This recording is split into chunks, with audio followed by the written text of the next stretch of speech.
My name is Dr. Alastair Finch. I am a geologist. My work is a study of pressure and time, of the slow, inexorable forces that build mountains and grind them back to dust.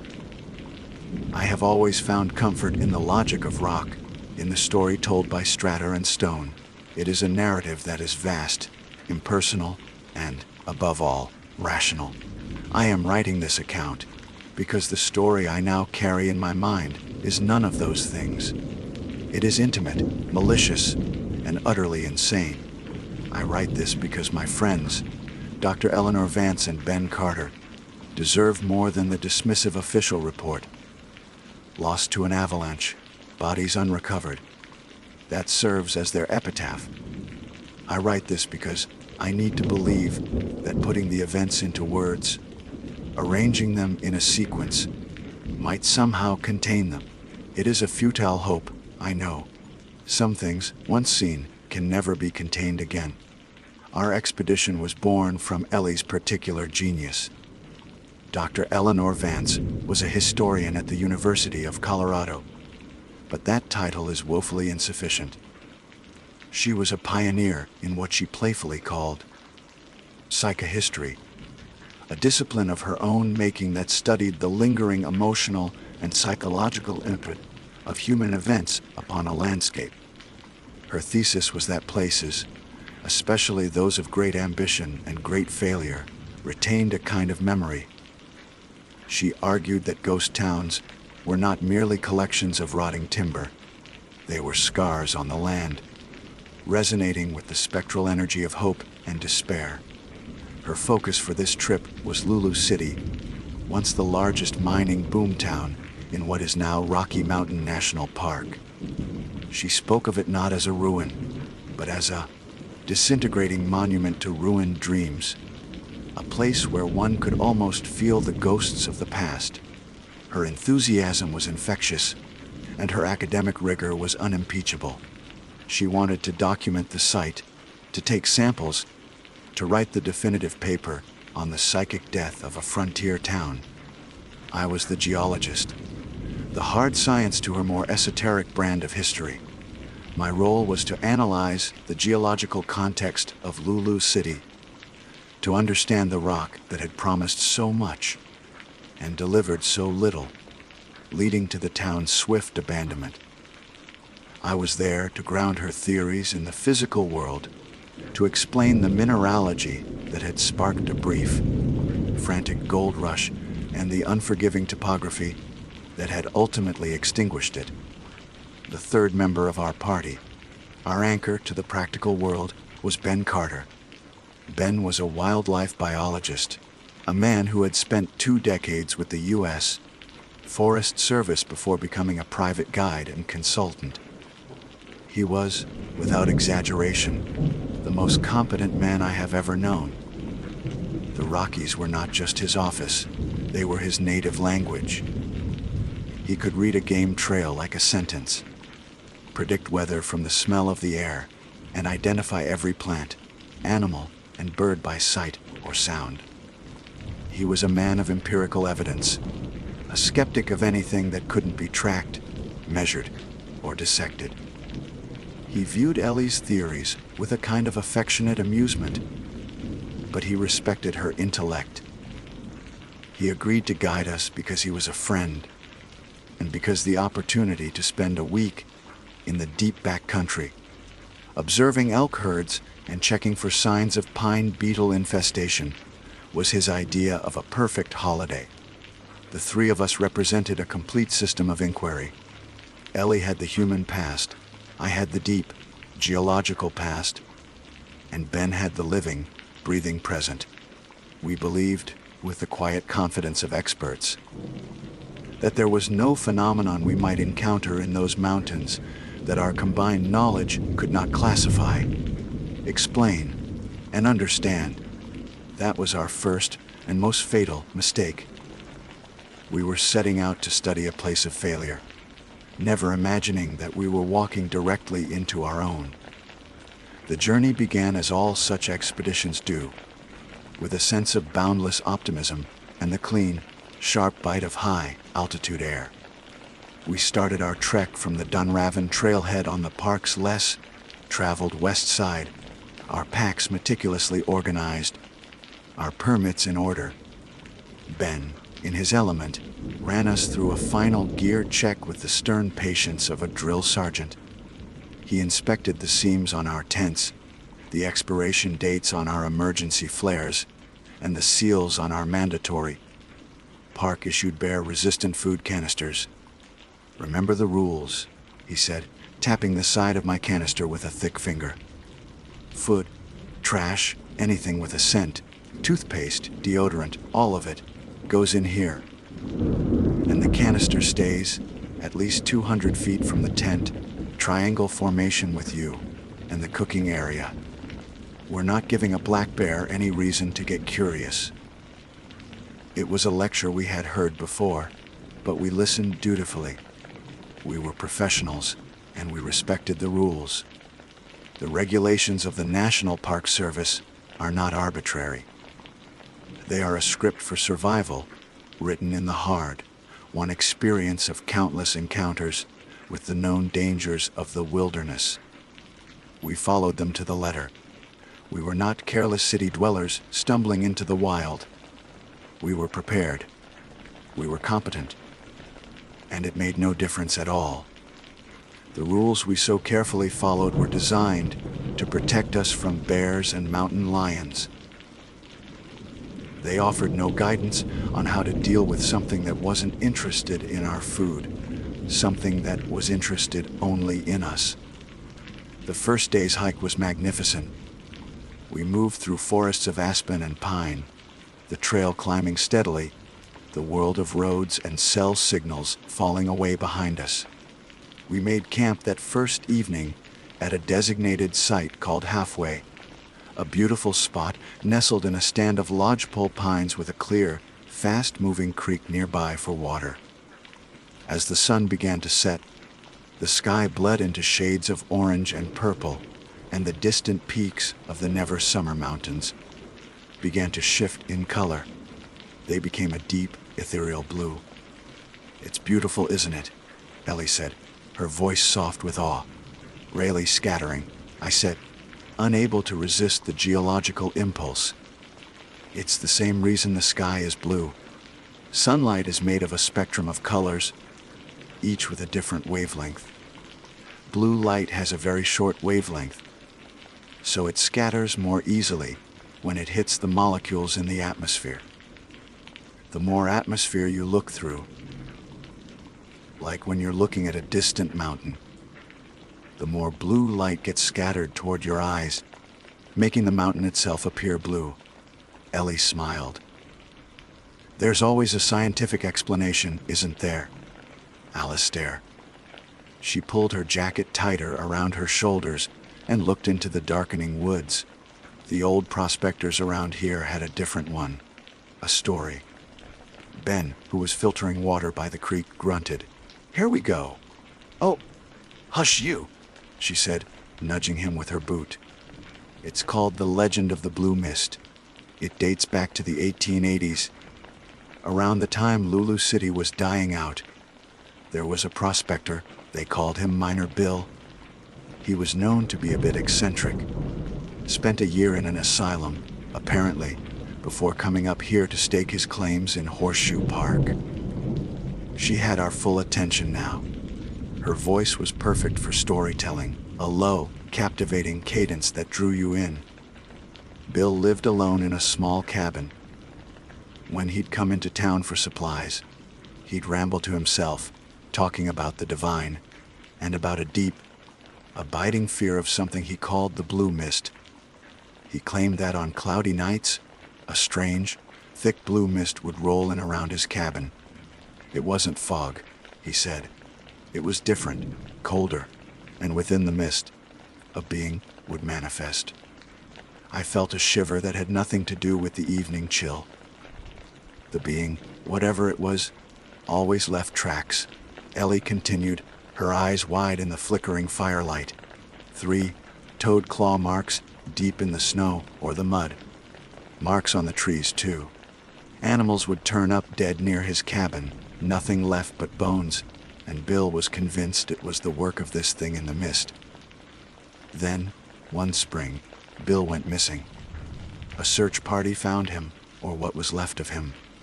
Just his bones, picked clean, surrounded by those same 3 toed animal tracks. A profound silence fell over our camp, broken only by the crackle of the fire and the rush of the creek. Ben was the first to speak, forcing a chuckle. Sounds like a classic campfire story. A boogeyman cooked up by lonely, half-mad prospectors to explain a mountain lion attack and the effects of bad moonshine. Probably, Ellie conceded, though her smile didn't quite reach her eyes. Still, it's a fascinating piece of folklore. A perfect example of how people project their fears onto the landscape. I agreed with Ben's logic, of course. It was the only explanation that made sense. But as I settled into my sleeping bag that night, listening to the wind sighing through the pines, I couldn't shake the image of those 3 toed tracks. Long after Ellie and Ben's soft snores filled the tent, I lay awake, staring into the impenetrable blackness beyond the thin nylon wall. An unnatural silence seemed to press in from the forest, a quiet so deep it felt like a held breath. And for the first time in my life, I felt the unnerving, prickling sensation of being watched by something I could not see. The sun rose the next morning with a brutal, indifferent clarity, burning away the shadows and the lingering unease of the night. In the sharp light of day, my nocturnal anxieties felt foolish, the product of a crackling fire and a well-told ghost story.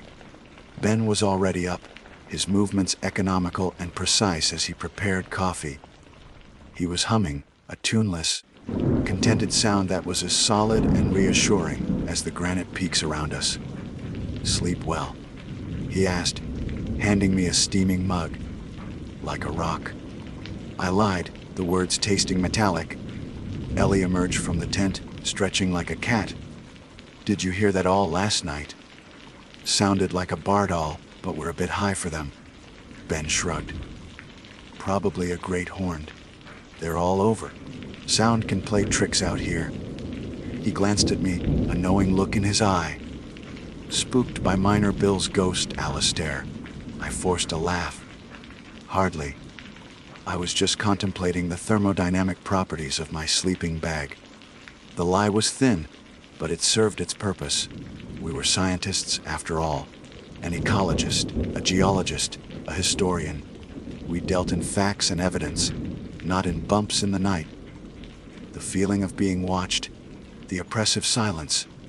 It was just my brain playing tricks on me, a phenomenon perhaps explainable by temporal lobe lability or some other neurogenic process that creates such experiences. We packed up camp, adhering to the strict leave no trace principles, and were back on the trail by 8. The landscape began to change as we gained elevation. The lodgepole pines gave way to sparser forests of subalpine fir and Engelmann spruce. The trail grew steeper, a rugged path of stone and earth that followed the tireless ascent of the terrain. We were truly in the backcountry now, the last vestiges of the civilized world a distant memory. The air was thin and clean, and the silence was no longer menacing, but majestic. For a few hours, I felt my unease melt away, replaced by the familiar, grounding rhythm of the hike. It was Ben who found them. He stopped so abruptly that I almost walked into him. He was staring at a patch of damp earth just off the trail, his usual easygoing expression replaced by one of intense, professional focus. "What is it?" Ellie asked, coming up beside him. "Tracks," he said, his voice low. He crouched down, his fingers tracing the air just above the impression. "Odd ones." I knelt beside him. There in the mud were 3 distinct prints. Each had 3 long, slender toes, tipped with what looked like a deep claw mark. They were arranged in a tight, almost bird-like pattern, but they were far too large for any bird I knew of. and the depth of the impressions suggested a significant weight. They were eerily similar to the tracks Ellie had described from the legend of Miner Bill. "What do you make of it, Ben?" I asked. He was silent for a long moment, his brow furrowed. "I don't know," he admitted, and the simple admission sent a fresh spike of dread through me. Ben knew everything about these mountains. For him to be stumped was like a priest admitting he didn't recognize a crucifix. The three-toed pattern is typical of birds, like a grouse or a turkey, but these are too big, too deep, and there's no rear pointing hallux mark. It's not a bear or a mountain lion. Their tracks are completely different. Not a deer or an elk, obviously. It almost looks like three tracks overlapping. He poked at the edge of one print. But the displacement of the mud is all wrong. Whatever made this, it put its foot down right here. Ellie was captivated. Could it be a deformity? A bear with a birth defect? Possible, but unlikely to be three of them, all walking in a perfect line, Ben said, pointing further up the trail. The tracks continued, marching in a straight, deliberate path that crossed the trail and disappeared into the dense undergrowth on the other side. And look at the stride. It's long, longer than any animal I'd expect to see up here. We stood there for what felt like an eternity, staring at the impossible prints. Ben, the man of evidence, was confronted with evidence he couldn't explain. Ellie, the psychohistorian, looked as though she had just found the Rosetta Stone of her field. And I, the geologist, felt the solid ground of my rational world begin to fracture. We were miles from any road, in a wilderness governed by the immutable laws of biology and physics. And yet, here was a set of tracks that belonged to nothing. The rest of the hike to Lulu City was a quiet, tense affair. Every snap of a twig, every rustle of leaves in the wind, made me jump. The majestic wilderness now felt alien and hostile. We were intruders here, and we were being watched. We arrived at the site of Lulu City in the late afternoon. It was less a ghost town and more a ghost of a town. A few crumbling log cabins, their roofs long collapsed, stood like skeletal remains in a high-altitude meadow. The Colorado River, little more than a boisterous creek here, tumbled past the ruins. The air was thick with a profound sense of failure. You could almost feel the desperation of the miners who had flocked here in 1879, chasing rumors of gold, only to be defeated by the brutal winters and the low-grade ore. "This is it," Ellie breathed, her eyes sweeping across the scene. "This is what I was talking about. It's not just history, it's an emotional scar. The weight of all that broken hope, it's still here." She was right. The place felt heavy, sorrowful. It was a landscape haunted by memory. We set up our camp in a designated site, a few hundred yards from the main ruins, following all the park regulations to the letter. We placed our bare canisters a careful 200 feet away, cooked our meal, and tried to pretend this was just another night on the trail. But the easy camaraderie of the first night was gone, replaced by a brittle tension. Ben was uncharacteristically quiet, cleaning his gear with a focused intensity that betrayed his unease. Ellie was scribbling furiously in her notebook, her academic excitement warring with a palpable fear. As dusk settled, the temperature plummeted. The sky, which had been a brilliant, cloudless blue, became overcast with a speed that felt unnatural. And then, the mist began to roll in.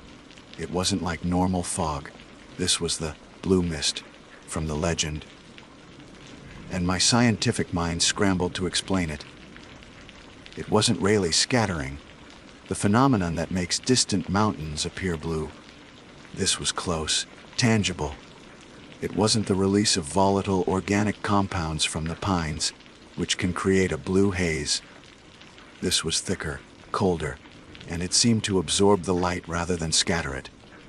It swirled in strange, oily eddies, clinging to the ground and weaving through the skeletal remains of Lulu City. A deep, penetrating cold came with it, a chill that went straight to the bone, far colder than the ambient temperature drop should have allowed. "My God," Ellie whispered, staring into the roiling vapor. "It's real." Ben had his hand on the handle of the small hatchet he kept on his belt. "Everyone stay close to the fire." The world outside our small circle of firelight dissolved into a swirling blue-gray nothingness. The silence from the first night returned, but this time it was worse. It was a predatory silence, filled with a terrifying sense of anticipation. And then we heard it. It started as a faint clicking sound, like rocks being tapped together. Then came a low chittering, a sound that was horribly, unsettlingly organic. It was followed by a sound that I will never be able to adequately describe. It was a mimicry of a human voice, but hideously distorted, as if a recording was being played backward and forward at the same time. It formed something that was almost a word, a question, but the sound was stretched and mangled, filled with a wet, guttural static. My heart hammered against my ribs. This was not a known animal. This was not a trick of the wind. This was something intelligent, something malevolent. The psychological impact was immediate and devastating. My scientific framework, the lens through which I viewed the entire universe, shattered. The world was not a logical, ordered place.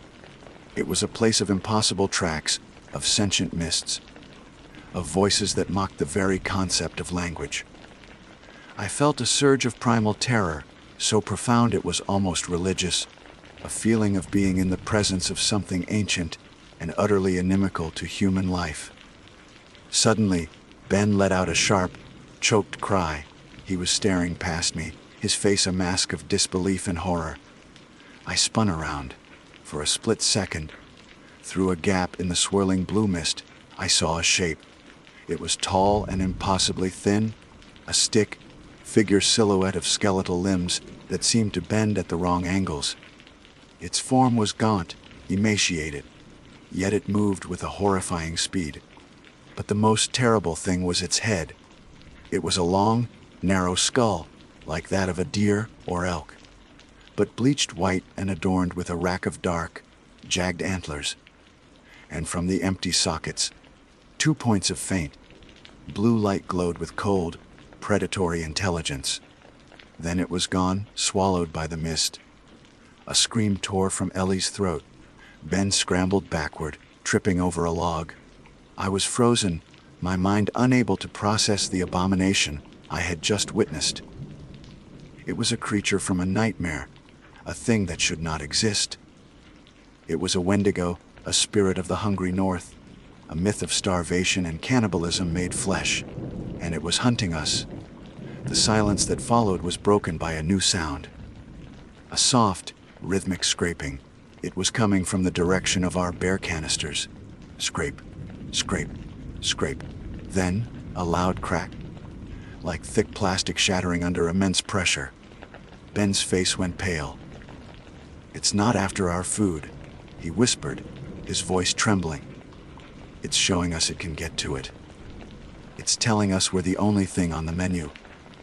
Panic is a cold, sharp thing. It strips away reason, dissolves expertise, and leaves behind only the raw, screaming animal instinct to survive. In that moment, huddled by our dying fire, the three of us, the scientist, the historian, the survivalist, were reduced to nothing more than prey. The sound of our bear canisters being destroyed, not by a hungry animal, but by a calculating intelligence, was the sound of our world ending. It was a declaration. The rules we lived by, the careful preparations we had made, were a joke. "It's playing with us," Ellie whispered, her voice ragged with terror. She was rocking back and forth, her arms wrapped around her knees. The legends, they say the Wendigo enjoys the fear. It savors it. The hunt is the real meal. Ben, who had scrambled back to his feet, was a statue carved from ice. The hatchet was still in his hand, but it looked like a child's toy against the memory of that skeletal form. "Wuss, stay in the light," he commanded, his voice a low growl that barely masked a tremor. "Alistair, get more wood. Now." His order cut through my paralysis. I moved my limbs feeling clumsy and disconnected, and began grabbing any piece of dry wood I could find near the edge of our camp. My hands shook so violently I could barely grip the branches. Every foray into the edge of the darkness was a fresh wave of terror. The blue mist eddied and flowed, just beyond the fire's reach, a shimmering, malevolent curtain. I felt its coldness, a palpable pressure against my skin. I could feel its eyes on me, the cold, blue pinpricks of light I had seen in that impossible, antlered skull. The night became a waking nightmare, a siege of psychological warfare. The creature never showed itself again, but its presence was a constant, suffocating weight. It circled our camp, a predator testing the strength of our cage. We heard the clicking sounds, sometimes close, sometimes far. Then came the mimicry. It started with a perfect imitation of a bird call, a Steller's jay, but it was wrong. It was midnight, and the sound was hollow, distorted. Then it began to mimic our voices. "Ellie," a voice whispered from the mist, a perfect copy of my own. "Come out, Ellie. I found something." Ellie let out a strangled sob and pressed herself against Ben, who stood with his back to the fire, hatchet raised, staring into the blue void. "Ben," a different voice called, this one a grotesque parody of Ellie's, high-pitched and stretched like taffy. "Help me. I'm lost." It was a calculated cruelty, designed to fray our nerves, to turn us against each other, to break our minds before it broke our bodies. The sounds were punctuated by long stretches of that profound, listening silence. We fed the fire obsessively, our dwindling woodpile a measure of our remaining time. We didn't speak. There was nothing to say. Our reality had been dismantled, and we were adrift in a landscape of pure malevolence. I am a geologist. I understand pressure. I have studied the immense forces that can bend and break solid rock over millennia. But the pressure of that night was something else entirely. It was the pressure of a single, focused will, a predatory consciousness that was actively, intelligently trying to unmake us. My scientific mind, my anchor in a rational world, was gone. In its place was a raw, primal terror and a single, recurring thought: we are going to die here. Dawn, when it finally came, was not a reprieve. It was an illumination of our doom. The blue mist did not burn away with the first rays of sun. It seemed to recede, to draw back into the trees, as if its work was done for the moment. The air warmed, but the coldness inside us remained. In the gray morning light, we looked at each other and saw the same hollow-eyed exhaustion, the same stark terror. Ben was the first to move. "The canisters," he said, his voice a rasp. We walked, huddled together like frightened children, the 200 feet to where we had stored our food.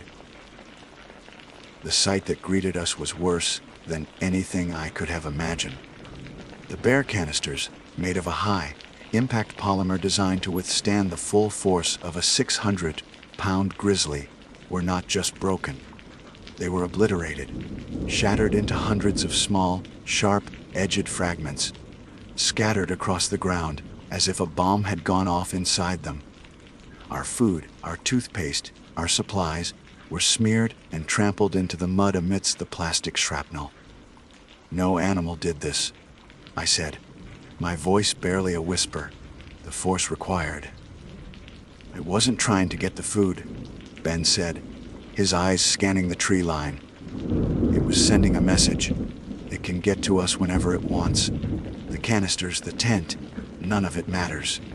We were defenseless. We had no food, no way to call for help. And we were a full day's hard hike from the trailhead. And we knew, with a certainty that settled in our bones, that the thing was still out there watching us. Waiting. "We have to move," Ben said, taking charge, his training kicking in despite the impossible circumstances. "We'll pack up only what's essential: the tent, sleeping bags, water filter, first aid. We leave everything else. We move as fast as we can. We don't stop." The plan was desperate, a sliver of hope in an ocean of despair. As we frantically stuffed our gear into our packs, our hands clumsy with fear and cold, I saw Ellie staring at the ruins of a nearby cabin. "It's the hunger," she said, her voice distant. "It's an Algonquin legend. The Wendigo is the spirit of insatiable hunger, of starvation in the winter. It's created when a man resorts to cannibalism. It grows larger with every meal, but its hunger is never satisfied. It is gluttony and greed made flesh."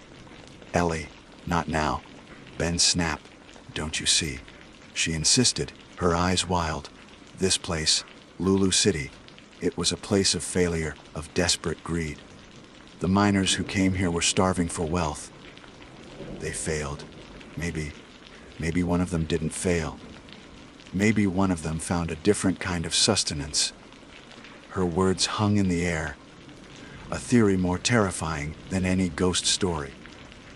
The idea that this creature wasn't just a random monster, but a direct result of the history of this place, a psychic scar given monstrous form, was too much to bear. We started our retreat, a forced march of pure terror. We didn't run, but our pace was frantic. Every shadow seemed to hold a skeletal shape. Every gust of wind sounded like a mocking whisper.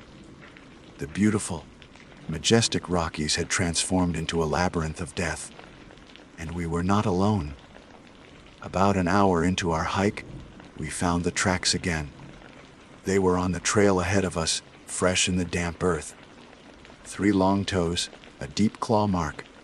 But this time, they were different. They were deeper, the stride longer, and they were leading us. "It's hurting us," Ben breathed, his face ashen. "It's not just following. It's driving us somewhere." The psychological pressure ratcheted up to an unbearable level. We were no longer fleeing. We were being manipulated, puppets in a terrifying game. The creature was toying with us, demonstrating its power, its control over our fate. We were on its trail, not the other way around. We came to a steep, narrow section of the path that cut across a scree slope. Loose rock and gravel shifted under our boots, threatening to send us sliding down the mountainside. It was a place that required careful footing, a place where we had to slow down. It was a perfect ambush point. As I placed my foot on a large, flat rock, I heard a sound from above, not the clicking or the voice, but the sharp crack of rock against rock. I looked up. High on the slope above us, a boulder the size of a small car was dislodged. It wasn't a natural rockfall. It was pushed. "Movi!" Ben screamed. We scrambled, adrenaline surging through us. The boulder crashed down the slope, missing us by feet, but unleashing a cascade of smaller rocks and debris. I threw myself flat, covering my head as stones rained down around me. The air filled with dust and the sharp smell of fractured granite. When the dust settled, I pushed myself up, my ears ringing. Ben was a few feet away, helping a terrified, weeping Ellie to her feet. But something was wrong. The configuration was wrong. There were only 2 of them. "Ben?" I yelled, my voice cracking. "Where's Ben?" Ellie just pointed, her hand trembling, her face a mask of utter horror. I followed her gaze. Down the slope, at the bottom of the scree field, lay a figure, twisted and unnaturally still. Ben Carter, the most competent man I had ever known, lay broken at the bottom of the ravine, a casualty of a game we never asked to play. And from the dense woods beyond his body, I saw it step into the open. The tall, skeletal figure with the head of a deer and the cold, blue eyes of an ancient, hungry winter. It turned its head, the antlers scraping against a low, hanging branch, and looked directly at us. It wasn't coming for Ben. His part in the game was over. It was coming for us. Time ceased to be a measurable quantity. It became a thick, viscous fluid of pure terror. My memory of the moments after Ben's death is a chaotic slideshow of disconnected images, a narrative fractured by fear. There was the creature, standing over Ben's broken form, not with the frenzy of a predator, but with the calm, proprietary air of an artist admiring his work. The deer's skull tilted, the dark antlers like a dead tree against the sky, and the 2 points of blue light, the only color in that gray, desolate landscape, fixed on us. It was not looking at Ben, it was looking at its next course. A sound escaped Ellie's throat, a thin, animal keen of pure despair. That sound broke the spell. We turned and ran, not with any plan or direction, but with the blind, mindless panic of cornered animals. We scrambled back up the scree slope, our lungs burning, our legs screaming in protest. We didn't look back. We didn't need to. We could feel its presence behind us, a cold wave of malevolence that followed us like a shadow. It didn't pursue us immediately. The hunt was a game, and it was a patient player. It let us run, letting the terror build, letting our hope curdle into exhaustion. The forest, which had once been a place of scientific inquiry and natural beauty, became a green hell. Every tree was a potential hiding place for it, every shadow awaiting ambush. We crashed through undergrowth, thorns tearing at our clothes and skin, our breath coming in ragged, painful sobs. "It's the greed," Ellie gasped, stumbling beside me. Her face was pale, streaked with dirt and tears, but her eyes held a terrifying, feverish clarity. She was no longer just a historian. She was a prophetess staring into the abyss of her own theories. "Don't you see, Alistair? It's not just a monster in these mountains. It is the mountains. It's the spirit of this place." "What are you talking about?" I yelled, dragging her over a fallen log. "Lulu Citipal. The gold rush. Hundreds of men, driven by insatiable greed, starving for wealth they could never find." Her voice was rising, becoming hysterical. What is a Wendigo, if not that? The spirit of insatiable hunger, of gluttony that is never satisfied. It grows with every meal, but it's always starving. We came here to study a place of failure, but we didn't understand. The failure didn't just fade away. It festered. It became this thing. It's the psychic echo of their greed, given flesh and bone and antlers. Her words were the ravings of a mind pushed beyond its limits, but they struck me with the force of a physical blow. The neat categories of my world, geology, biology, history, were meaningless here. They were all just facets of the same horrifying truth. We weren't being hunted by a cryptid.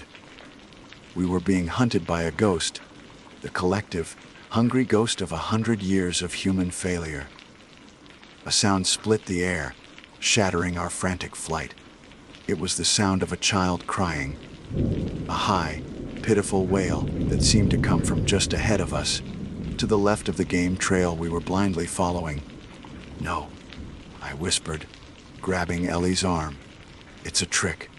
But the sound was too perfect, too evocative. It bypassed reason and went straight for the heart. Ellie stopped, her head cocked, her expression torn between terror and a deep, ingrained empathy. "Maybe someone's hurt," she said, her voice trembling. "Child!" Ali, no! It's the mimicry! I pleaded, pulling at her, but the crying intensified, turning into a desperate shriek of, "Mommy." and then, From the right, we heard a different sound, the heavy, deliberate snapping of a large branch. It was behind us, and it was close. The creature was flanking us, using the phantom cries to drive us, to separate us. In that moment of pure, calculated terror, we broke. Ellie, responding to some deep, maternal instinct twisted by the creature's cruelty, veered left, toward the crying. I screamed her name, but she was gone, swallowed by the dense furs. I made a split-second decision, born of cowardice and the primal urge to live. I kept running straight. I abandoned her. That knowledge is a stone in my gut that I will carry for the rest of my life. I ran, and as I ran, the sound of the crying child abruptly stopped. It was replaced by a single, piercing scream. It was Ellie's voice, and it was a sound of such ultimate, soul-shattering agony that it will echo in my nightmares until the day I die.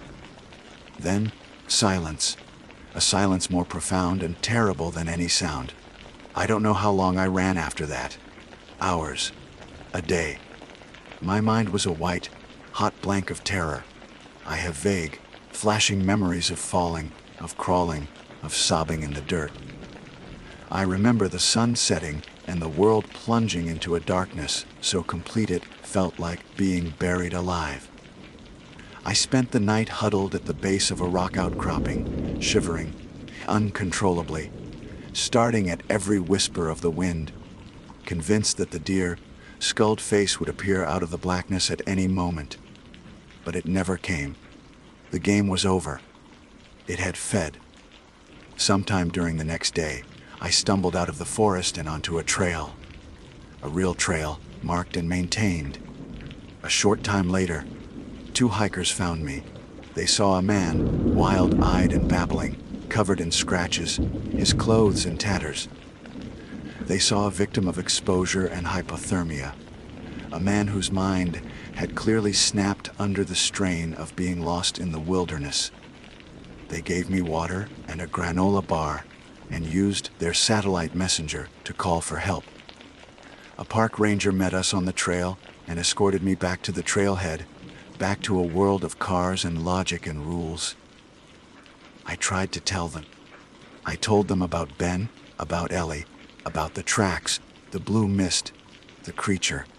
They listened with practiced patience, the kind of gentle condescension one uses for a traumatized child or a madman. The official report is concise and logical. Docker, Eleanor Vance and Ben Carter, lost in an unseasonable blizzard, were likely killed in an avalanche on a steep, unstable slope. My own account was attributed to paranormal-like experiences, brought on by a combination of high altitude, exhaustion, hypothermia, and the psychological trauma of losing my friends. Sense presence. They called it a known neurogenic process. They searched for weeks, but no bodies were ever found. Of course not. There was nothing left to find. I am Dr. Alastair Finch. I was a geologist. I once found comfort in the logic of rock and the vast, rational story of deep time. But that man is gone, buried somewhere in the Rocky Mountains along with my friends. I am now the keeper of a different story. A story of a hungry, malevolent spirit born from the dark heart of human greed. I write this not because I expect to be believed, but because I must. It is the only thing I have left. I am a haunted man, a living ghost of an expedition that went looking for history and found an ancient, waiting hunger. Some nights when the wind howls I can almost hear it, a distorted mimicry of a voice, whispering my name from the distant, blue mountains. The mountains remember, and they are still hungry. My name is Maya. There are creatures in the woods, and for the last 12 hours, we have had one of them chained in our shed. The idea belonged to Dr. Aris Thorne, my boss, the man whose obsessive quest for a creature of myth had led us here. Aris is our investigator, a disgraced folklorist who sees the being in the shed not as a monster, but as his ticket back to academic glory, the ultimate validation for a lifetime of being ridiculed. He is the reason we are all in this nightmare. Then there is Liam, hired for his steady hand and knowledge of these oppressive forests. Liam is our protector, a former park ranger whose solution to every problem is to aim a rifle at it. He sees the world as a series of threats to be managed. And right now, the thing in the shed, and whatever is lurking beyond the tree line, is the ultimate threat. He has appointed himself our leader, and in the vacuum of our fear, no one has argued. Javier is our guide, the quiet, watchful man Aris hired to navigate us through this wilderness. He moves with a ghost's silence, his eyes holding a deep, wary knowledge that makes me uneasy. He is meant to be our lifeline, but I see the way he looks at us, at the shed, with a simmering contempt. He is a man driven by a singular, desperate need to survive, and I fear he would sacrifice any of us to do it. And me. I am the innocent, the research assistant who was supposed to be documenting rare flora for graduate credits. I was promised a summer of genuine fieldwork, not helping to chain a nightmare to a post. I am the group's moral compass, but in a place like this, morality feels like a luxury we can no longer afford. We stand on the porch of the dilapidated cabin, a fractured council of four, staring at the weathered gray wood of the shed door. The elation of our successful capture has long since curdled into a thick, sour dread. The silence is heavy, broken only by the rhythmic clank of the iron chain against the packed dirt floor inside. It's a sound that measures the seconds of our new, terrible reality. The door won't hold, Liam says, his voice a low growl. He isn't looking at the shed, but at the forest that encircles us, his knuckles white where he grips his rifle. Not if its friends come calling. The door's integrity is secondary. Aris counters, his voice thin with excitement. He pushes his glasses up his nose, his eyes gleaming. What's important is that the specimen is contained. The implications are staggering. We should let it go. I whisper, the words feeling fragile in the heavy air. Aris, we have proof.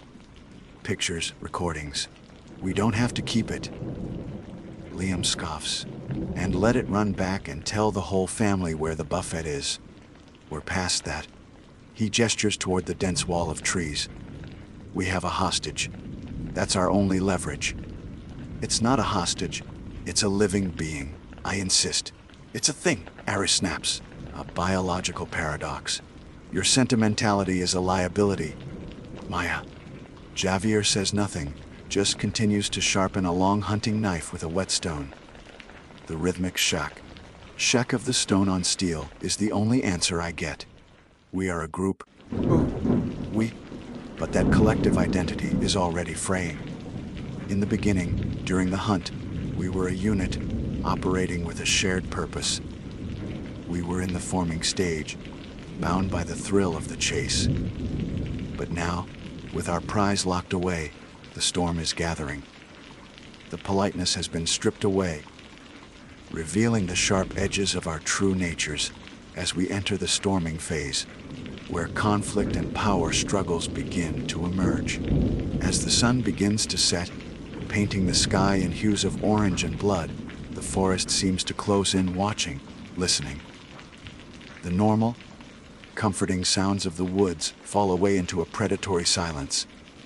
Then, a new sound starts, a soft, chittering noise from the deep woods, answered by another from a different direction, and then a third. It is complex, rhythmic, almost like a language. They're talking, Javier says, his voice so low it's almost a vibration. He has stopped sharpening his knife. We retreat inside as darkness falls, the world shrinking to the flickering light of our lanterns. Liam bars the door and checks the shutters. Aris sits at the table, frantically scribbling in his journal. Javier takes the first watch by a window, a silent statue in the gloom. I huddle in a corner, trying to stop shaking. The sounds from the forest grow more frequent, closer. They are circling us. My mind, starved of sleep and fed on fear, begins to play tricks on me. I see movement in the shadows, hear whispers just beneath the wind. The hours crawl by. The sounds from the woods continue their unnerving symphony. But the shed has gone quiet. The rhythmic clinking of the chain has stopped. What's it doing? I ask, my voice trembling. It doesn't sleep, Javier says from the window. It listens. As if to prove his point, a new sound comes from the shed. It isn't a clink or a scrape. It is a voice. A human voice, soft and clear. That cuts through the tension in the cabin like a razor. It is the voice of a child. Maya. The voice calls, a perfect, heartbreaking imitation of my little brother, who died from a fever 7 years ago. Maya, I'm scared. Why did you leave me in the dark? The voice of my dead brother echoed in the suffocating confines of the cabin, and the world tilted on its axis. It wasn't just a voice, it was him. The exact pitch, the slight lisp he had before his 7th birthday, the way he said my name. It was a phantom limb I hadn't felt in years, suddenly aching with an impossible, agonizing reality. My breath hitched, a sob catching in my throat. For a single, insane moment, I believed it. I believed he was out there, in the dark, in the shed. Don't listen to it, Lamb snarled, his voice cutting through my grief like a serrated blade. He grabbed my arm, his grip painfully tight. It's a trick. It's trying to get in your head. A trick. Aris breathed, his eyes wide with manic discovery, completely oblivious to my tears. This is more than a trick. It's adaptive vocal mimicry. It's learning. It must have pulled that from your mind, Maya. Do you understand the implications? He fumbled for his journal, his hands shaking with excitement, not fear. I wrenched my arm from Liam's grasp, staring at Aris with disbelief. My brother is not your implication. The cabin, which had felt like a fragile sanctuary, had now become a pressure cooker. The 4 of us were trapped, not just by the things outside, but by the warring impulses inside. We had plunged headfirst into the chaotic heart of the storming phase, a stage of conflict and power struggles that felt impossible to escape. The trust we had was a currency we had already spent. The creature in the shed fell silent, its psychological bomb having been successfully detonated. But the things outside took its cue. The subtle, chittering language of the forest was replaced by a more direct assault. A heavy thump struck the side of the cabin, making us all jump. Then another against the boarded-up window. It wasn't the sound of a branch falling. It was the deliberate, rhythmic pounding of a fist. They're testing the walls, Javier said, his voice flat. He moved away from the window, his face pale in the lantern light. They know we're in here, and they know what we have. The siege had begun in earnest. The psychological warfare from the outside creatures was escalating, a coordinated effort to exploit the fractures the captive was creating from within. They were no longer just circling. They were probing, attacking. Shadows, impossibly thin and fast, would flit across the tiny gaps in the window shutters, gone before our eyes could properly register them, the terrifying signature of the hide-a-behind. The sounds changed, too. They began to mimic us. A perfect imitation of Liam clearing his throat came from the east wall. A distorted version of Aris's excited muttering came from the west. They were using our own sounds to surround us, to make the world outside a twisted mirror of the prison inside. The internal conflict festered. Liam and Javier formed a grim, silent alliance, their shared pragmatism a bulwark against what they saw as Aris's madness, and my emotional weakness. They spoke in low murmurs, cleaning their weapons, their movements economical and tense. They were a faction of two, preparing for a war they believed was inevitable. Eris, on the other hand, became more and more agitated, pacing the small floor space. He saw our predicament, not as a struggle for survival, but as the greatest scientific experiment in history. "It's communicating with them," he said, gesturing wildly at the shed. "The one we have is the Nexus, a field commander. It's relaying our weaknesses, our emotional states. This is a level of social intelligence it's unheard of." His excitement was obscene. He was a man watching his own execution, marveling at the design of the guillotine. The stress and lack of sleep were fraying our minds, degrading our ability to think clearly. I felt caught in the middle, my grief and fear a paralyzing fog.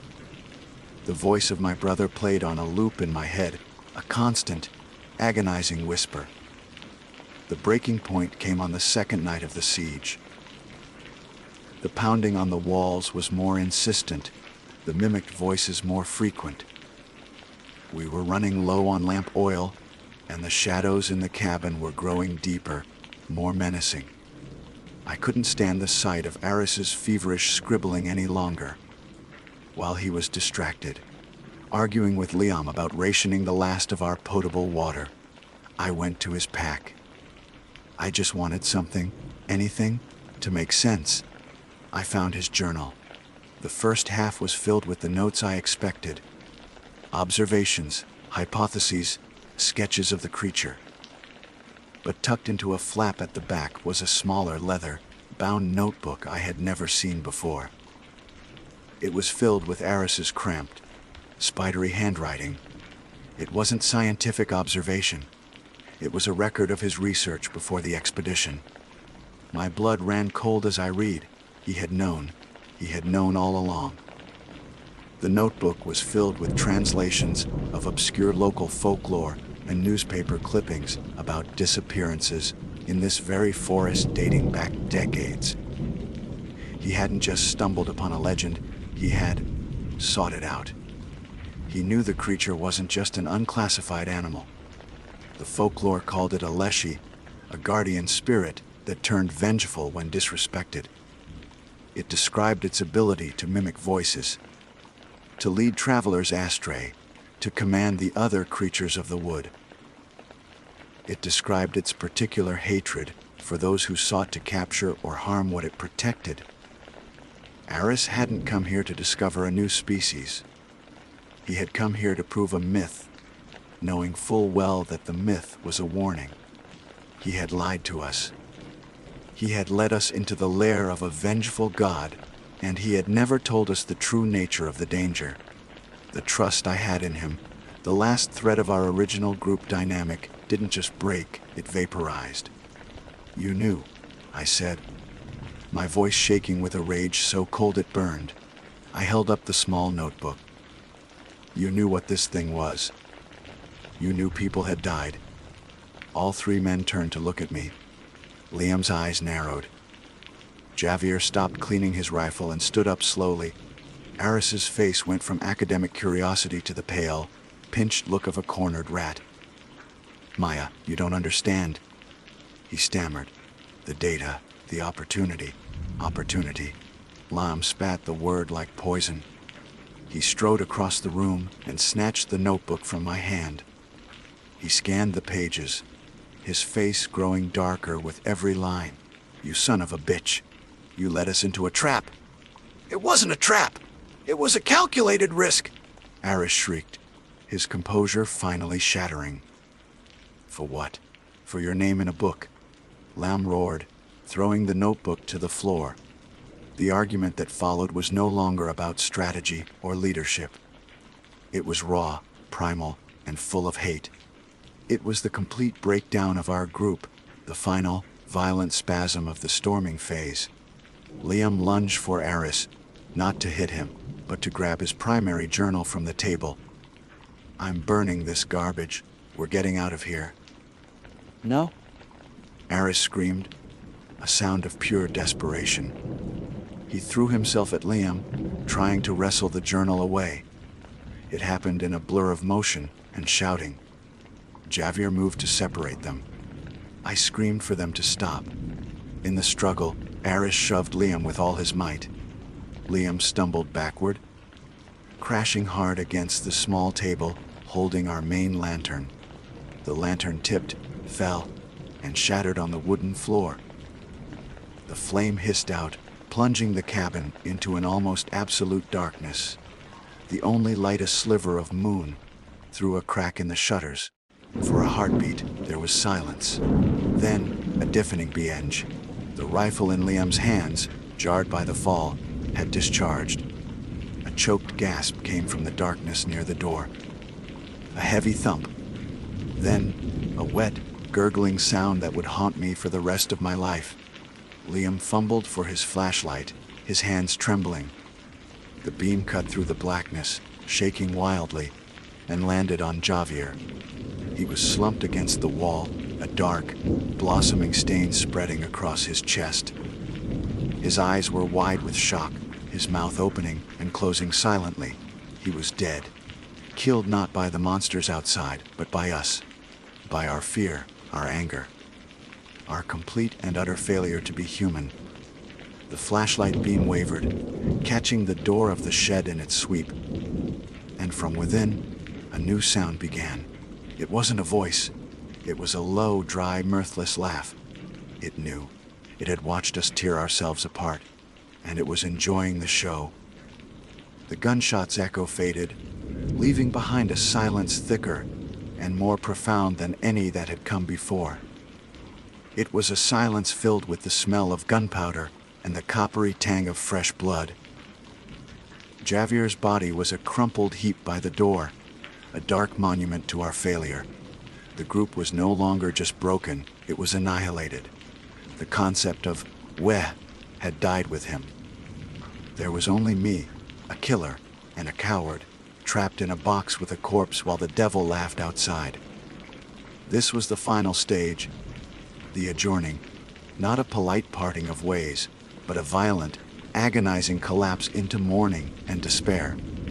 Liam's flashlight beam trembled, painting frantic strokes of light across the horror he had wrought.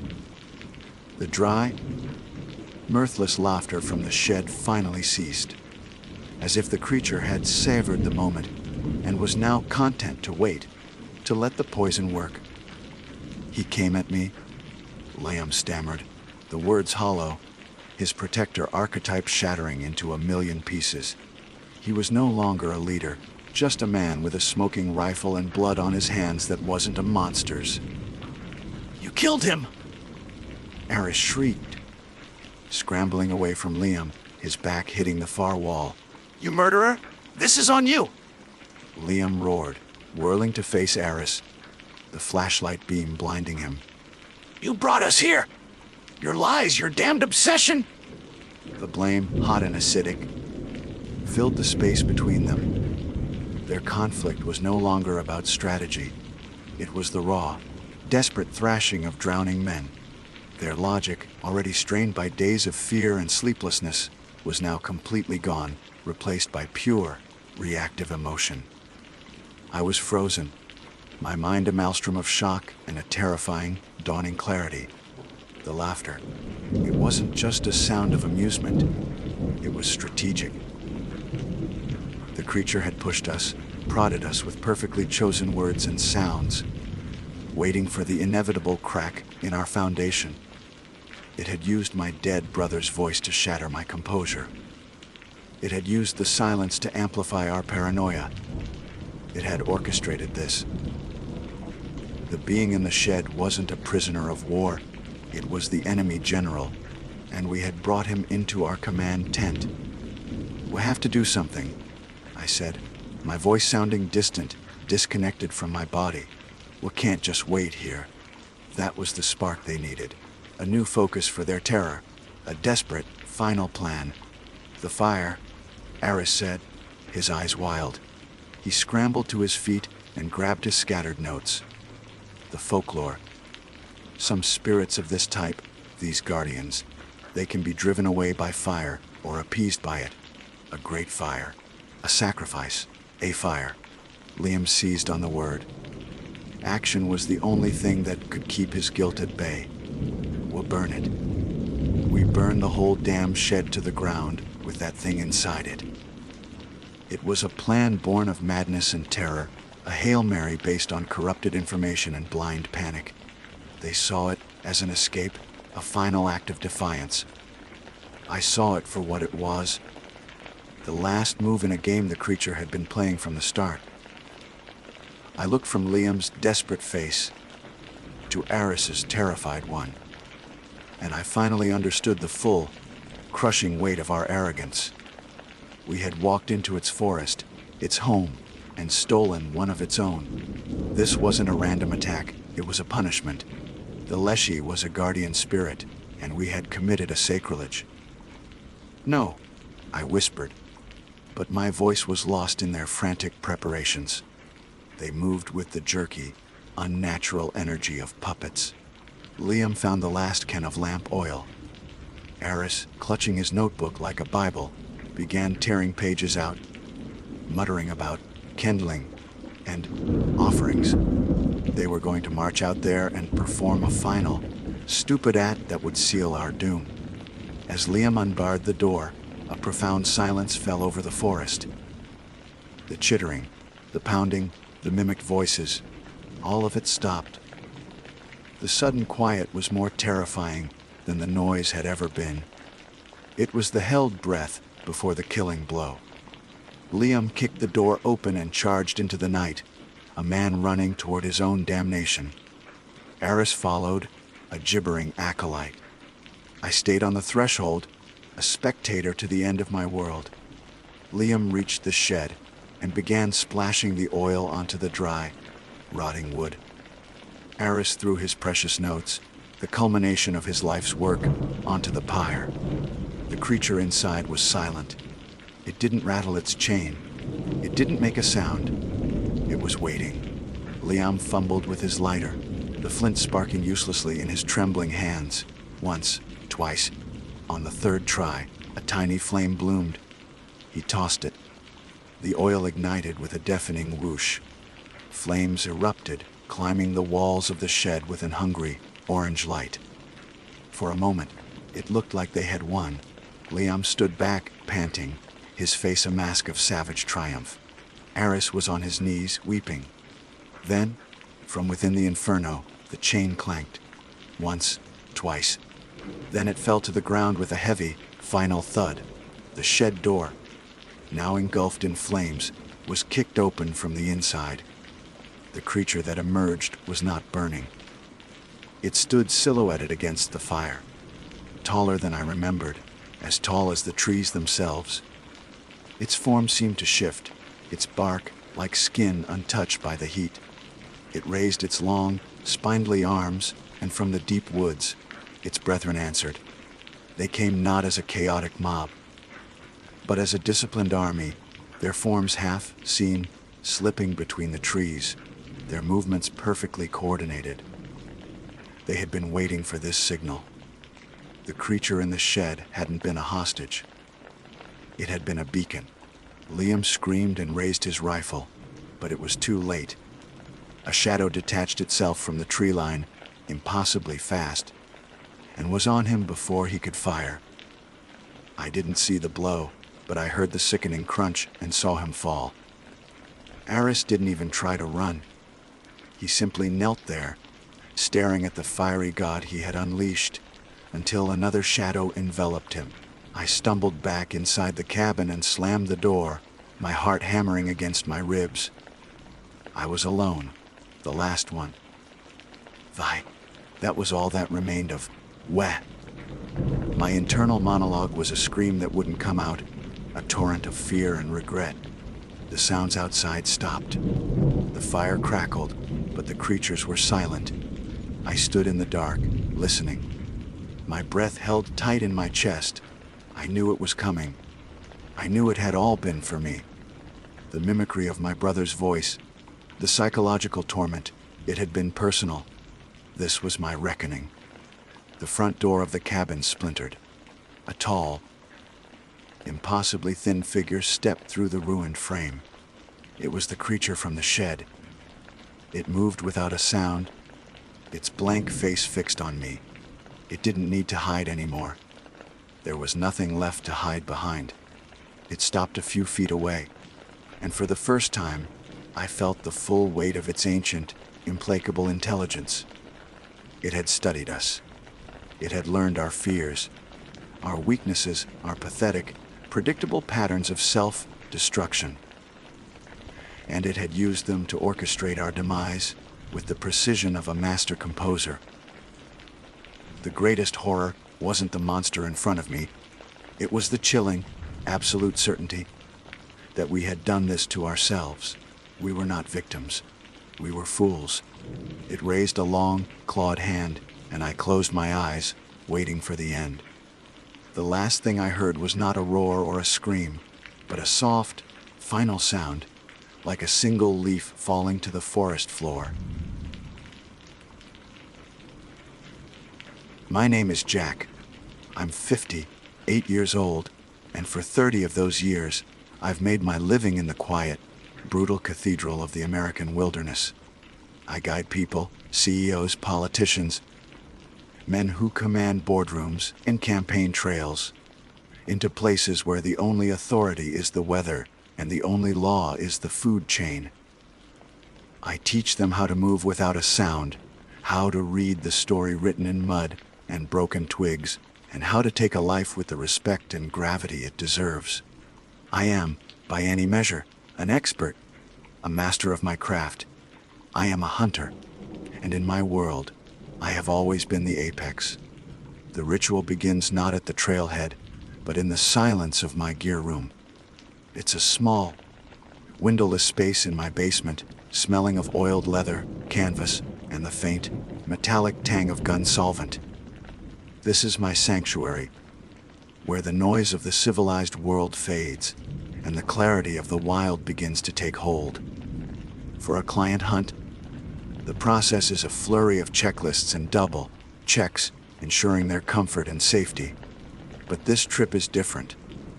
This one is, for me, a solo expedition into the Gila wilderness of New Mexico, a place so vast and untamed it can swallow a man whole and leave no trace. It's a pilgrimage I make every few years to recalibrate my soul, to wash off the scent of the city, and remember who I am at my core. My gear is laid out on a large canvas tarp on the floor, each piece a testament to decades of trial, error, and refinement. It's a system, and every component has earned its place. My philosophy, honed by countless miles and bitter nights, is simple by quality and by light. Weight is the enemy of endurance. My pack is an AXO Mountain Gear K3 6-forter, a piece of engineering so perfectly molded to the human form that when cinched down, it feels less like something I'm carrying and more like a part of my own anatomy.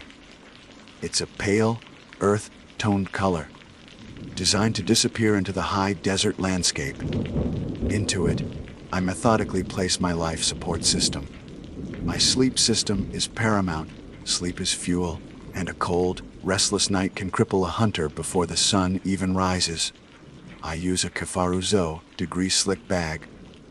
It's goose down fill treated to repel the moisture that can steal warmth in the blink of an eye.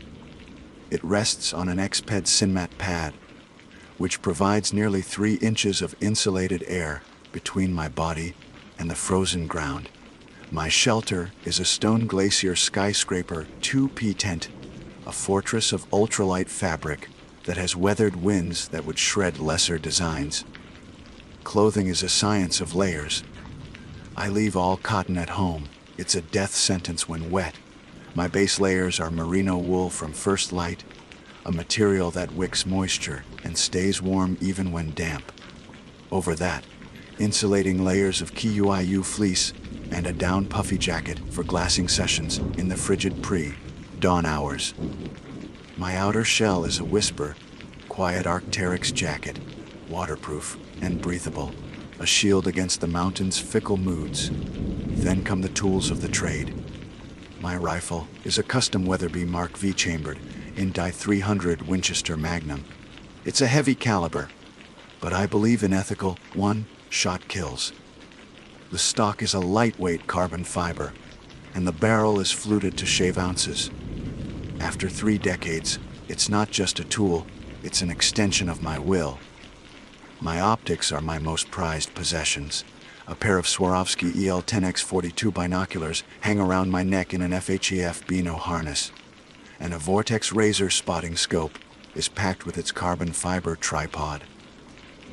You can't hunt what you can't see, and in the vastness of the Gila, your eyes are your most important weapon. Finally, the electronics and the emergency gear. A Garmin inReach Explorer FA is my only tether to the outside world, a satellite messenger that can call for help when all else fails. But technology is fallible, batteries die, screens crack. So, I also carry a Suunto MC2 compass and laminated topographical maps of the area. One is a lifeline, the other is life insurance. My kill kit is Spartan Havilon Paranta, knife with a dozen replaceable scalpel blades, lightweight Argali game bags for packing out meat, and 50 feet of paracord. My first aid kit is more trauma kit than band-aids, packed with quick clot, hemostatic gauze, an Israeli bandage, and a SAM splint. You hope you never need it, but you'd be a fool not to carry it. As I pack the last item, a small, dog-eared book of poetry, I feel the familiar shift inside me. The city dweller, the husband, the man who pays bills and mows the lawn, recedes. The hunter emerges, calm, focused, and alive. The truck rumbles to a stop at the end of a dirt road that has long since given up pretending to be maintained. The air that greets me when I step out is thin, sharp, and clean. It smells of pine dust and distant rain. I shoulder my pack, the 55-pound load settling into a familiar, comforting weight on my hips. The first few miles are a meditation, a rhythm of breath and boot falls. I move through the ponderosa pines, my eyes scanning, my ears listening, my entire being sinking into the landscape. I read the ground as easily as most men read the morning paper. Here, the delicate tracks of a mule deer doe and her fawn. There, the heavy, splay-toed print of a black bear, its scat nearby, full of juniper berries. All normal, all part of the ancient story of this place. I am an observer, a participant, but I am not a stranger here. This is my church. By late afternoon on the second day, I'm deep in the backcountry, miles from any trail. I've found a promising basin, a place where elk are likely to move from their bedding areas in the dark timber to feed in the open meadows at dusk. As I'm glassing the opposite slope, my Swarovski optics turning miles into yards, I see the first thing that feels wrong. It's a set of tracks in a patch of damp earth near a seep spring. From a distance, they look like wolf tracks, which is unusual but not impossible this far south. But as I move closer, my initial assessment unravels. The print is too large, longer than my hand. The gait is all wrong. A wolf, like any canine, has a direct, efficient stride. These tracks show a stride that is impossibly long, as if the creature bounded from point to point, covering 10 feet with each step. And the print itself, the splay of the toes, is not canine. It's closer to a bear's, but more slender, more elongated, more delicate. I kneel, my rifle resting across my lap, and trace the edge of one print with my finger. A rogue male? I tell myself. Some genetic anomaly of a wolf, or maybe a mountain lion with a deformity. The wilderness produces oddities. I've seen deer with strange antler growth, bears with scarred faces that give them a permanent, horrifying grin. It's unsettling, but explainable. I file it away in my mind, a curiosity, and continue my climb to a higher vantage point. The feeling of being watched starts as a prickle on the back of my neck. It's a common sensation in the wild, a primal instinct that warns of a predator's gaze. I've felt it 100 times, usually before spotting a mountain lion sunning itself on a rock or a coyote slipping through the brush. I stop, raise my binoculars, and slowly scan my back trail. Nothing. Just the wind whispering through the pines and the vast, indifferent sky. But the feeling doesn't fade. It intensifies. It's as if the entire forest has become an eye, and I am its sole focus. The normal sounds of the woods, the chatter of squirrels, the call of a Steller's jay, subside into an unnatural, listening silence. It's not the peaceful quiet of dusk. It's a dead, expectant hush, as if the world is holding its breath. I make camp an hour before sunset, choosing a small, defensible clearing with a rock face at my back. The routine is automatic, a muscle memory of efficiency. Tent up, sleeping bag unrolled, stove lit for a quick freeze-dried meal. But tonight, the familiar actions feel hollow, a pantomime of safety. The silence is a physical pressure against my eardrums. Every snap of a twig in the cooling air makes my head whip around, my hand instinctively going to the pistol on my hip as I sit by my small MSR stove, watching the water boil.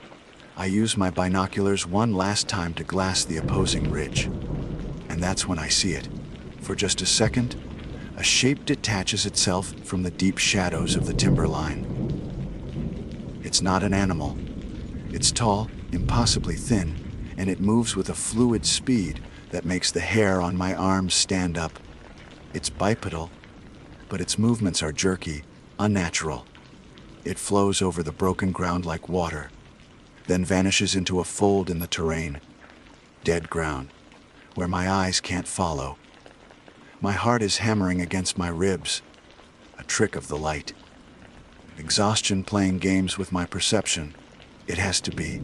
I force myself to eat, the rehydrated beef stroganoff tasting like ash in my mouth. I clean my gear, check the chamber of my rifle, and crawl into my tent, zipping it tight against the deepening chill. And the suffocating silence. I pull out my Garmin and reach, its small screen a comforting blue glow. I type a quick, pre-set message to my wife. All is well. Love you.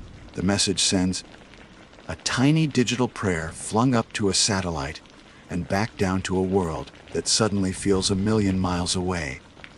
Sleep doesn't come easy. I lie in the dark, every nerve ending screaming. I'm a professional. I've faced down charging bears and spent weeks snowed in, my rations dwindling to nothing. I don't scare easily, but this is different. This isn't a fear of the known dangers of the wild. This is a fear of the unknown, a creeping dread that whispers that the rules I've lived by for 30 years no longer apply. I must have drifted off eventually, because I'm jolted awake by a change. Not a sound, but the absence of one. The low hum of the night insects has ceased. The silence is now absolute, profound, like the inside of a tomb. I hold my breath, straining to hear. Nothing, slowly, silently, I reach for the zipper on my tent. My hand is trembling slightly, a betrayal I find infuriating. I pull it down just an inch, then another, creating a small slit to peer through. The moon is high, casting a pale, skeletal light over the clearing. Everything looks the same. The fire pit is a circle of cold ash. My pack leans against the rock face where I left it. Then I see it. Just at the edge of the moonlight, not 10 feet from my tent, is a single, perfect footprint in the soft, damp earth. It wasn't there when I went to sleep. My blood runs cold. It's massive, larger than the strange tracks I saw earlier.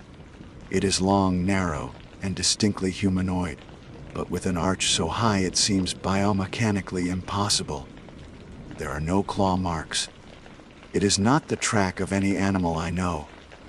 It's not the track of any animal that should exist. and it is alone. A single print pressed deep into the ground. It's not part of a trail. It's a statement. A deliberate, calculated placement. It's a marker. In that moment, 30 years of experience, of confidence, of being the apex predator, evaporates into the cold night air. The prickling on my neck was real. The listening silence was real. The shape on the ridge was real. I am not alone, and I am not the hunter. My world, once measured in the vast, reassuring scales of ridgelines and watersheds, had shrunk to the 10 feet of space between my tent and that impossible footprint. The cold wasn't just in the mountain air anymore. It was a paralytic venom in my veins. For a full minute, I didn't move. I didn't breathe. I was a statue of pure, unadulterated fear. My mind a screaming vacuum where 30 years of confidence and expertise had just been violently extinguished. My training, the bedrock of my identity, fought for control. Analyze, assess, act. My brain, a machine honed for survival, cycled through possibilities, each more ludicrous than the last. A prank, out here, 20 miles from the nearest road. Impossible. A bear. I'd seen thousands of bear tracks. This was no bear. The print was too long, too narrow, the arch impossibly high. It was the track of something that walked on two legs, something with a weight and stride, that defied the laws of biology as I knew them. The single, deliberate placement was the most terrifying part. It wasn't a trail to be followed. It was a message. I was here. I watched you sleep. I can reach you whenever I want. The hunter becomes the hunted. It's a phrase thrown around in stories, a thrilling trope for an evening's entertainment. When it becomes your reality, the thrill is replaced by a cold, gut-wrenching certainty that your life is no longer your own. Panic is a flash flood. It rises fast and threatens to sweep away all rational thought. My heart hammered against my ribs, a frantic drumbeat against the suffocating silence. My breathing was shallow, my vision tunneling until the footprint was the only thing in my universe. This is the fight or flight response, a primal circuit hardwired into every living creature. For the first time in my life, every instinct screamed flight. With a surge of adrenaline that made my hands tremble, I moved. There was no thought of the elk I came for, no thought of the pilgrimage. There was only one goal: get out. Survive. Breaking camp, a ritual usually performed with meditative calm, became a frantic, clumsy scramble. I jammed my sleeping bag into its stuffed sack, the high-tech fabrics whispering in protest. My hands, usually so steady, fumbled with the tent poles. I kept glancing over my shoulder, my eyes scanning the tree line, the rock face, the oppressive shadows. The feeling of being watched was no longer a subtle prickle. It was a physical weight. A pair of unseen eyes boring into my back. The woods were dead silent, an unnatural hush that felt like a held breath. Pack on, cinched tight, rifle in hand, safety off. I didn't even bother with the freeze. Dried breakfast I'd laid out. The thought of food was nauseating. My body was running on a purer, more potent fuel fear. I took one last look at the footprint, a perfect, mocking glyph in the dirt. Then I turned and began to move. Not with the measured pace of a hunter, but with the desperate haste of prey. My plan was simple: follow my own path back, get to the truck, and drive until the mountains were a distant memory. But the creature wouldn't make it that easy. It was intelligent. It was a predator that enjoyed the chase. I began to employ every counter, tracking skill I had ever learned. I walked on rock slabs where I could, avoiding soft earth that would hold a print. I moved through the densest parts of the undergrowth, letting the branches spring back behind me to erase my passage. When I came to a stream, I walked in the water for 100 yards, the icy current biting at my ankles, before exiting on a gravel bar that would hold no sign. These were techniques I'd taught to Special Forces soldiers, tricks to elude a human enemy. Now I was using them against something else. For the first hour, I felt a sliver of hope. I was moving fast, putting distance between myself and the campsite. The sun was climbing, burning away the moonlit dread of the night. Maybe I had imagined it. Maybe it was a hallucination brought on by altitude and isolation. Brain fog from the stress. Then I saw the second sign. I was crossing a wide scree slope, a field of shattered rock where tracking is impossible. I paused halfway across to catch my breath, my lungs burning in the thin air, and scanned the basin below me. My eyes, aided by my Swarovski optics, swept the landscape, and there, on a massive, lichen-covered boulder on the far side of the slope, a place I would have had to pass within 50 feet of, was a small, deliberate stack of stones, 3 flat rocks, one on top of the other. A cairn. It hadn't been there yesterday. My blood went cold. It was another message. I see you. I am ahead of you. The psychological warfare had begun. It wasn't just hunting me. It was dismantling me. It was using the wilderness, my sanctuary, as a weapon against me. The vast, open spaces that once offered freedom now felt like an arena, and I was the gladiator facing a beast I couldn't comprehend. My expertise, my intimate knowledge of the wild, was being turned against me. The creature knew how a hunter thinks. It knew how to use the terrain.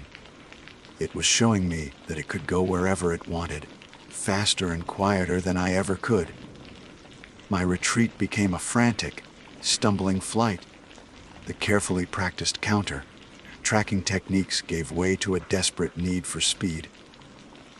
I crashed through brush, scrambled down steep, eroded gullies, and ignored the branches that whipped at my face. My mind was a maelstrom of fear and confusion. I started to hear things. A snap of a twig that was too loud, a bird call that sounded subtly wrong, like a mimicry. Was it the creature?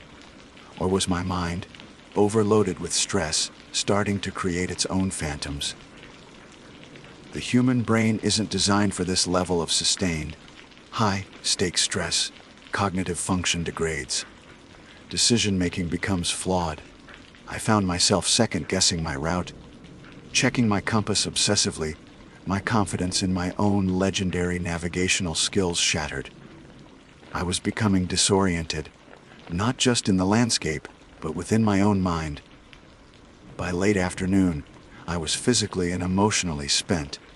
I stumbled into a small clearing, my legs shaking with exhaustion.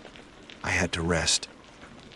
I dropped my pack and leaned against a massive pine, my rifle across my lap, and tried to force myself to drink water and eat a protein bar.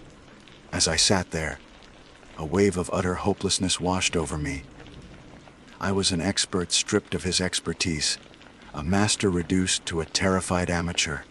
I felt a profound sense of isolation, a loneliness so complete it was a physical ache. That's when I heard the whistle. It was a single, clear, melodic note that cut through the air. It wasn't a bird. It wasn't the wind. It was deliberate. It sounded almost human, but with a strange flute-like quality. It came from the ridge above me, the same direction I had just come from. I froze, the half-eaten bar turning to cement in my mouth. The sound was repeated, closer this time. It was toying with me. It was hurting me. I looked around the clearing, my eyes wide with a new, dawning horror. The terrain here was different. The trees were thicker, the ground a tangled mess of fallen logs and deep shadows. It was a natural funnel, a perfect place for an ambush. It had driven me here. In that moment, something inside me snapped. The fear was still there, a cold, hard knot in my stomach. But it was joined by something else: rage. A primal, cornered animal fury. The part of me that had been a predator for 30 years, the part that had refused to be prey, roared back to life. I was done running. Flight was impossible. It was faster, it was smarter, and it owned this wilderness. If I continued to flee, I would die exhausted and terrified in some dark corner of this forest. My only chance was to stop being the prey. I had to fight. I had to turn the tables. I had to make this thing, whatever it was, see me as the threat. My eyes scanned the clearing, no longer with the panicked gaze of the hunted, but with the cold, calculating assessment of a trapper. I saw the deadfall, the narrow game trails, the thickets that could provide cover. My mind, which had been a chaotic storm of fear, suddenly became sharp, focused. The terror was still there, but now it had a purpose. I picked up my pack, my movements no longer frantic, but deliberate. I wasn't retreating anymore. I was choosing my ground. I would use every ounce of my skill, not to escape, but to lay a trap. I would turn this clearing into a killing field. The hunter was going hunting one last time. The rage was afire, but it didn't burn wild. It settled into a cold, blue flame in the pit of my stomach, a focused point of heat that cauterized the weeping wound of my fear. For 30 years, I had been the one who set the terms of engagement. I was the ghost in the trees, the patient shadow, the final, decisive authority at the end of the food chain. That part of me, the apex predator, had been dormant, cowed by a terror so profound it threatened to unmake me. Now it was awake. I was no longer prey. I was a trapper. And this clearing was my territory. My mind, which hours before had been a chaotic swirl of panic and cognitive fog, was now ruthlessly clear. The fight, or flight response, had been a debilitating flood. But now, with the decision made to fight, the adrenaline became a tool. My senses, which had been overwhelmed and untrustworthy, sharpened to a razor's edge. I saw the clearing not as a trap I had been herded into, but as a defensive position waiting to be fortified. The terrain became a blueprint for survival, a thicket of dense alder bushes on the east side, perfect concealment. A steep, rocky outcrop to the west, difficult to climb silently. A natural funnel of fallen logs to the south, the direction I'd been driven from.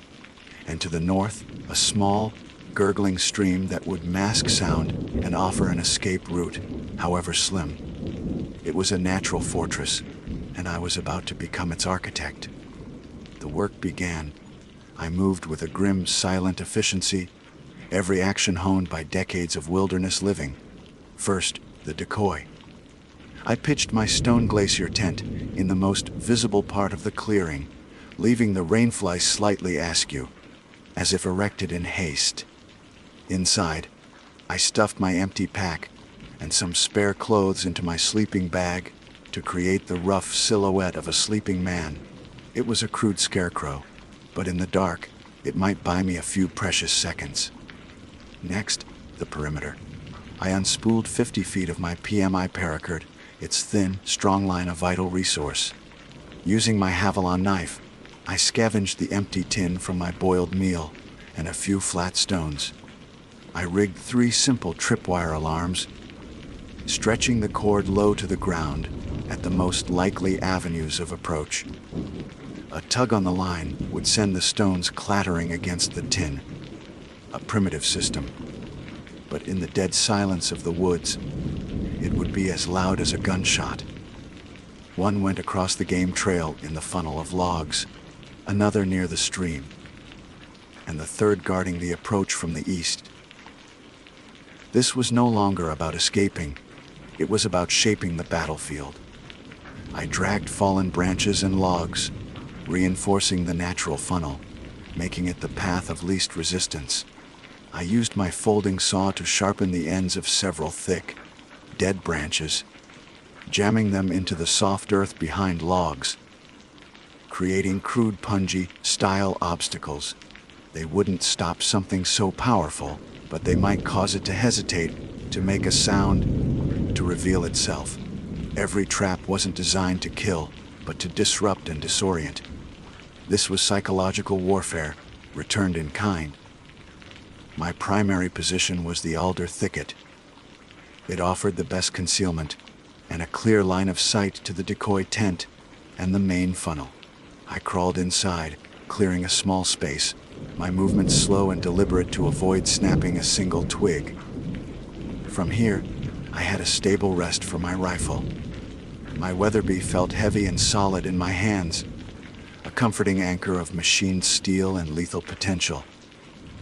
I chambered around, the snick of the bolt a final, declarative statement. I was ready.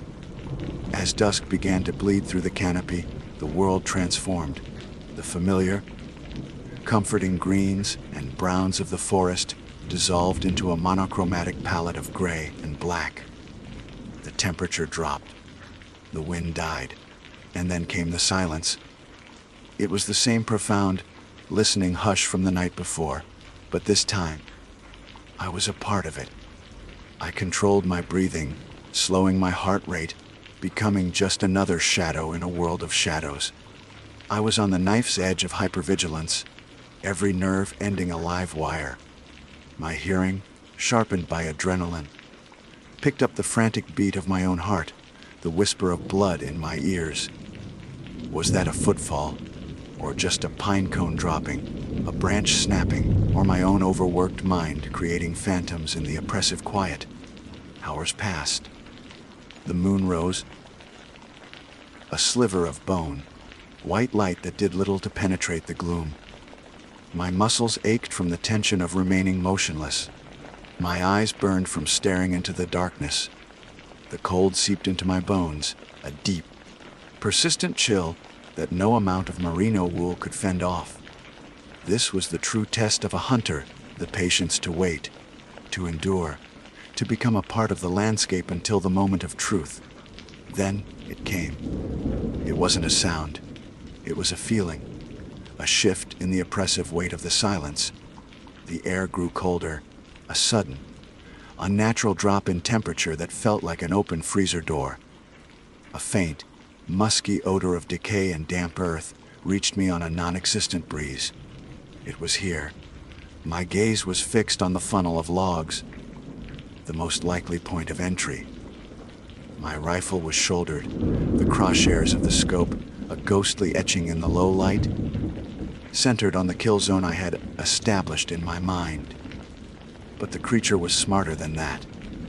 From the corner of my eye, I saw movement near the stream to the north. A flicker of motion, impossibly fast. It was testing the perimeter, circling, using the sound of the water to mask its approach. It was a seasoned predator. It knew about funnels. It knew about ambushes. Then I heard it, a soft, melodic whistle, the same sound from the ridge. It echoed from the west, near the rock face. A moment later, it came again, this time from the south, directly behind me. It was throwing its voice, trying to confuse me, to make me reveal my position. It was a ventriloquist of the forest.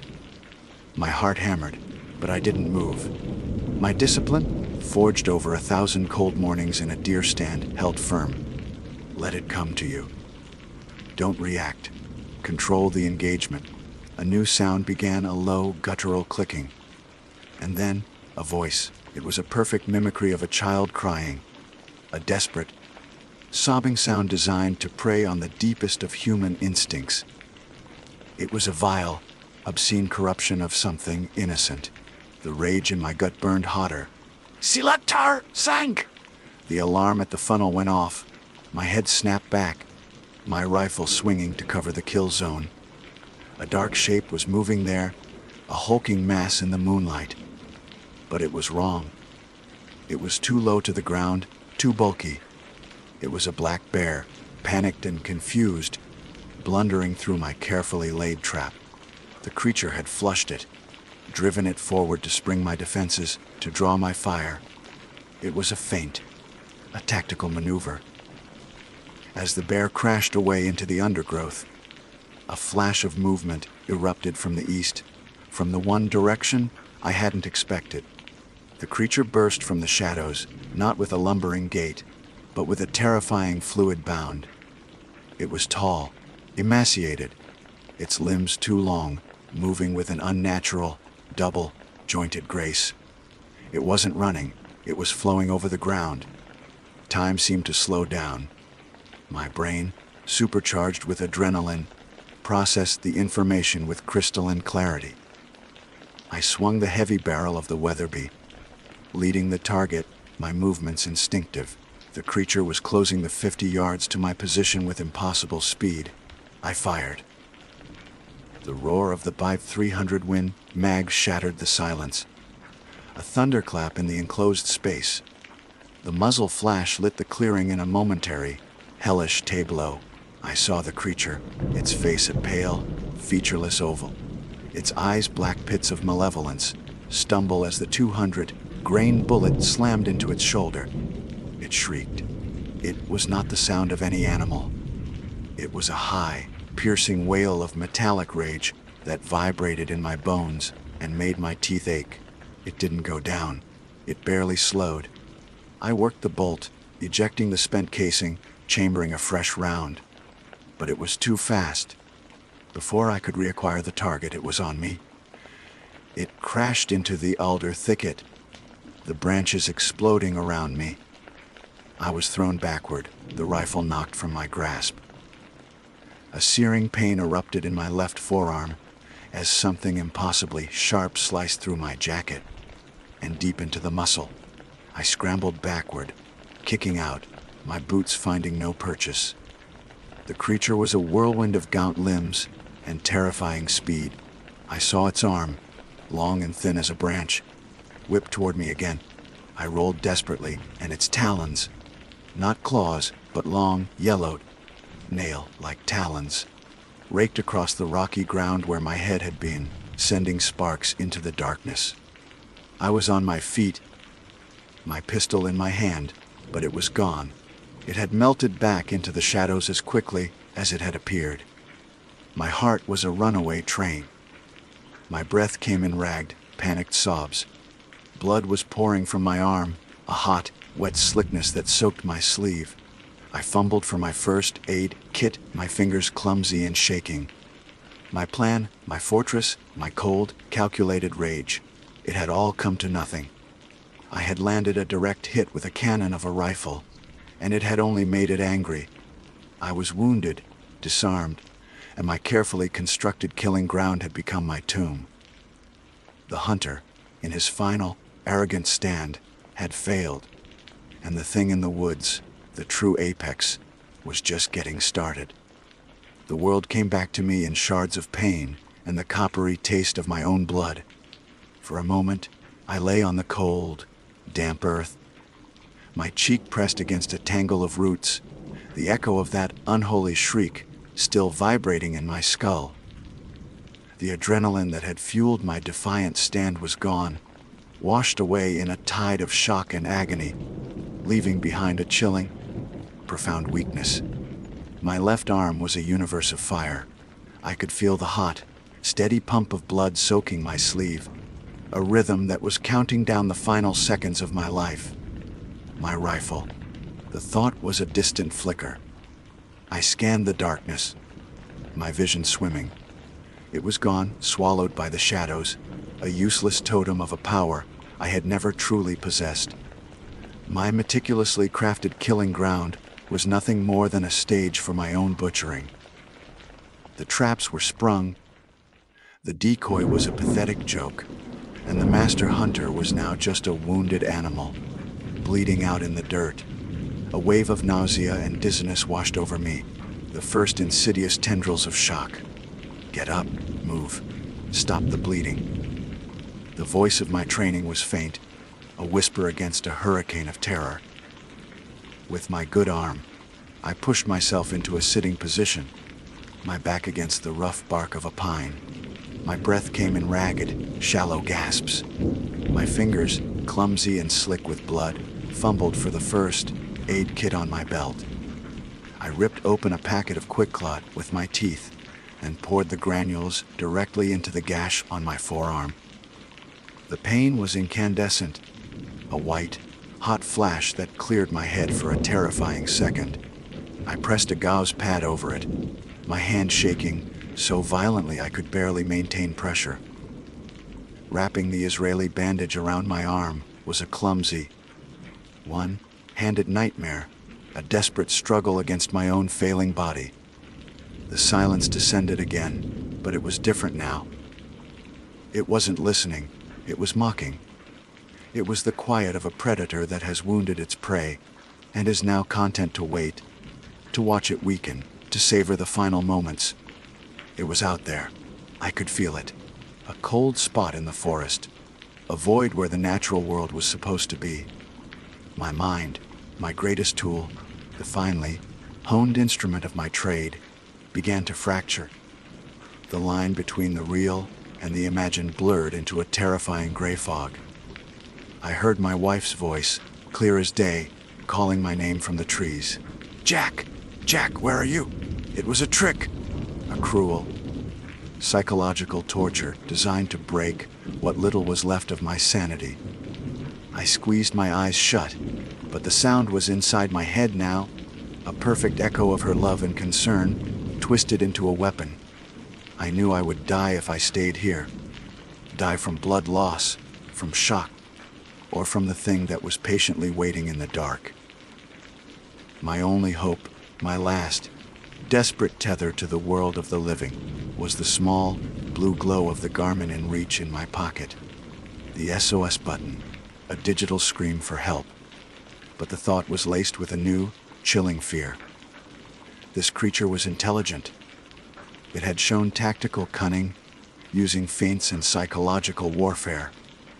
What if it understood? What if it knew what that device was? What if calling for help was just ringing the dinner bell? The question was irrelevant. Staying was certain death. Moving was a sliver of a chance. I staggered to my feet, using the tree for support. The world tilted violently, and for a moment, the darkness swarmed my vision. I leaned against the trunk, waiting for it to pass. My body trembling with exhaustion and blood loss. I had to leave everything. The pack, the tent, the last vestiges of my life as a hunter. I had only my pistol, the hastily bandaged arm, and the clothes on my back. I began to move, a stumbling, lurching parody of my former self. I didn't run. I couldn't. Every step was a negotiation with pain and gravity. I headed north, away from the clearing, toward the high ridge I had planned to glass for elk what felt like a lifetime ago. Higher ground. A clearer signal. That was the desperate logic that propelled me forward. The forest became a labyrinth of shifting shadows and imagined threats. Every rustle of leaves was the creature's footfall. Every snap of a twig was its talons scraping on rock. The mimicry started again. Closer this time, a baby crying to my left. The whistle, high and melodic, from somewhere up ahead. It was hurting me again, playing with me, the cat with the broken, winged bird. It was stripping me of my humanity, reducing me to a terrified animal, and it was enjoying the process. Hours bled into one another. I don't know how long I walked. The moon set, and the world plunged into the absolute blackness that precedes the dawn. I fell, my legs giving out, and slid down a short, steep embankment of loose scree. I came to rest at the bottom, my body a symphony of new aches and bruises. The fight was gone. The rage was a cold, dead cinder. There was nothing left but a hollow, aching despair. This was it. This was the end of the trail. With my last reserves of strength, I pulled the Garmin from my pocket. The screen glowed, a defiant spark of technology in a world that had become ancient and primal. My fingers, numb and clumsy, fumbled with the cover of the SOS button. I pressed it. A message appeared on the screen. SOS Vitaid. AW Graspaus. I lay back. my head resting on the cold stones, and stared up at the starless sky. I had done it. My last desperate message in a bottle, cast into an ocean of night. Now, all I could do was wait. Would it be rescue, or would it be the creature? The silence that followed was absolute. The mimicry stopped. The feeling of being watched intensified into a crushing weight. It knew. A shadow detached itself from the deeper darkness of the tree line. It didn't rush. It didn't bound. It walked. It moved with a slow, deliberate grace, as if it had all the time in the world. It stepped into the faint, pre-dawn light, and I saw it clearly for the first time. It was impossibly tall and thin, a stick figure silhouette of charcoal gray against the lighter gray of the sky. Its limbs were too long, its joints bent at unnatural angles.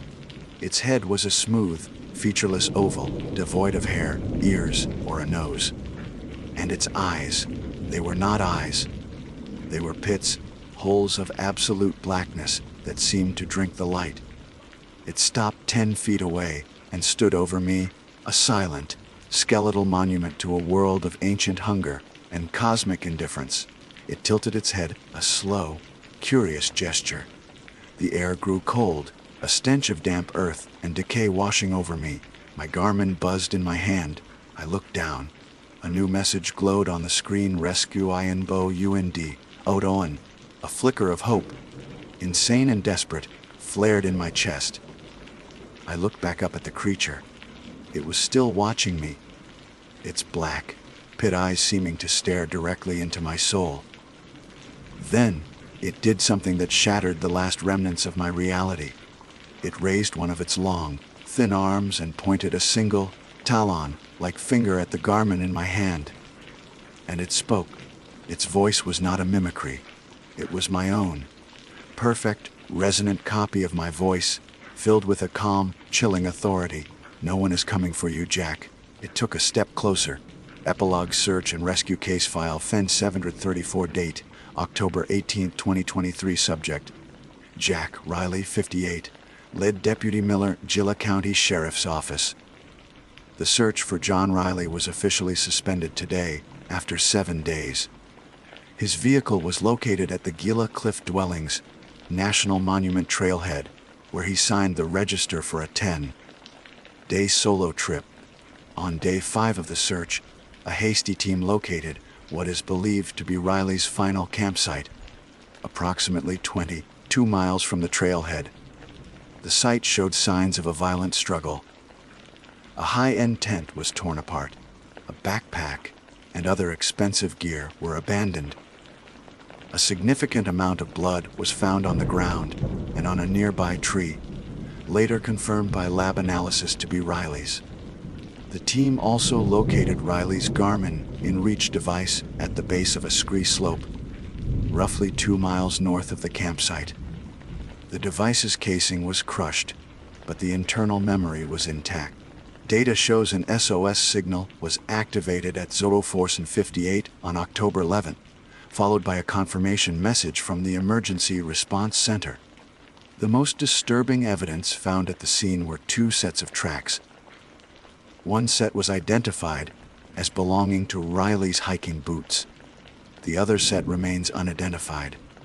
The prints are humanoid, but measure over 18 inches in length, with a stride that suggests a bipedal gait of impossible length and power. The 2 sets of tracks, Riley's and the unknown prints, led away from the crushed Garmin device, side by side.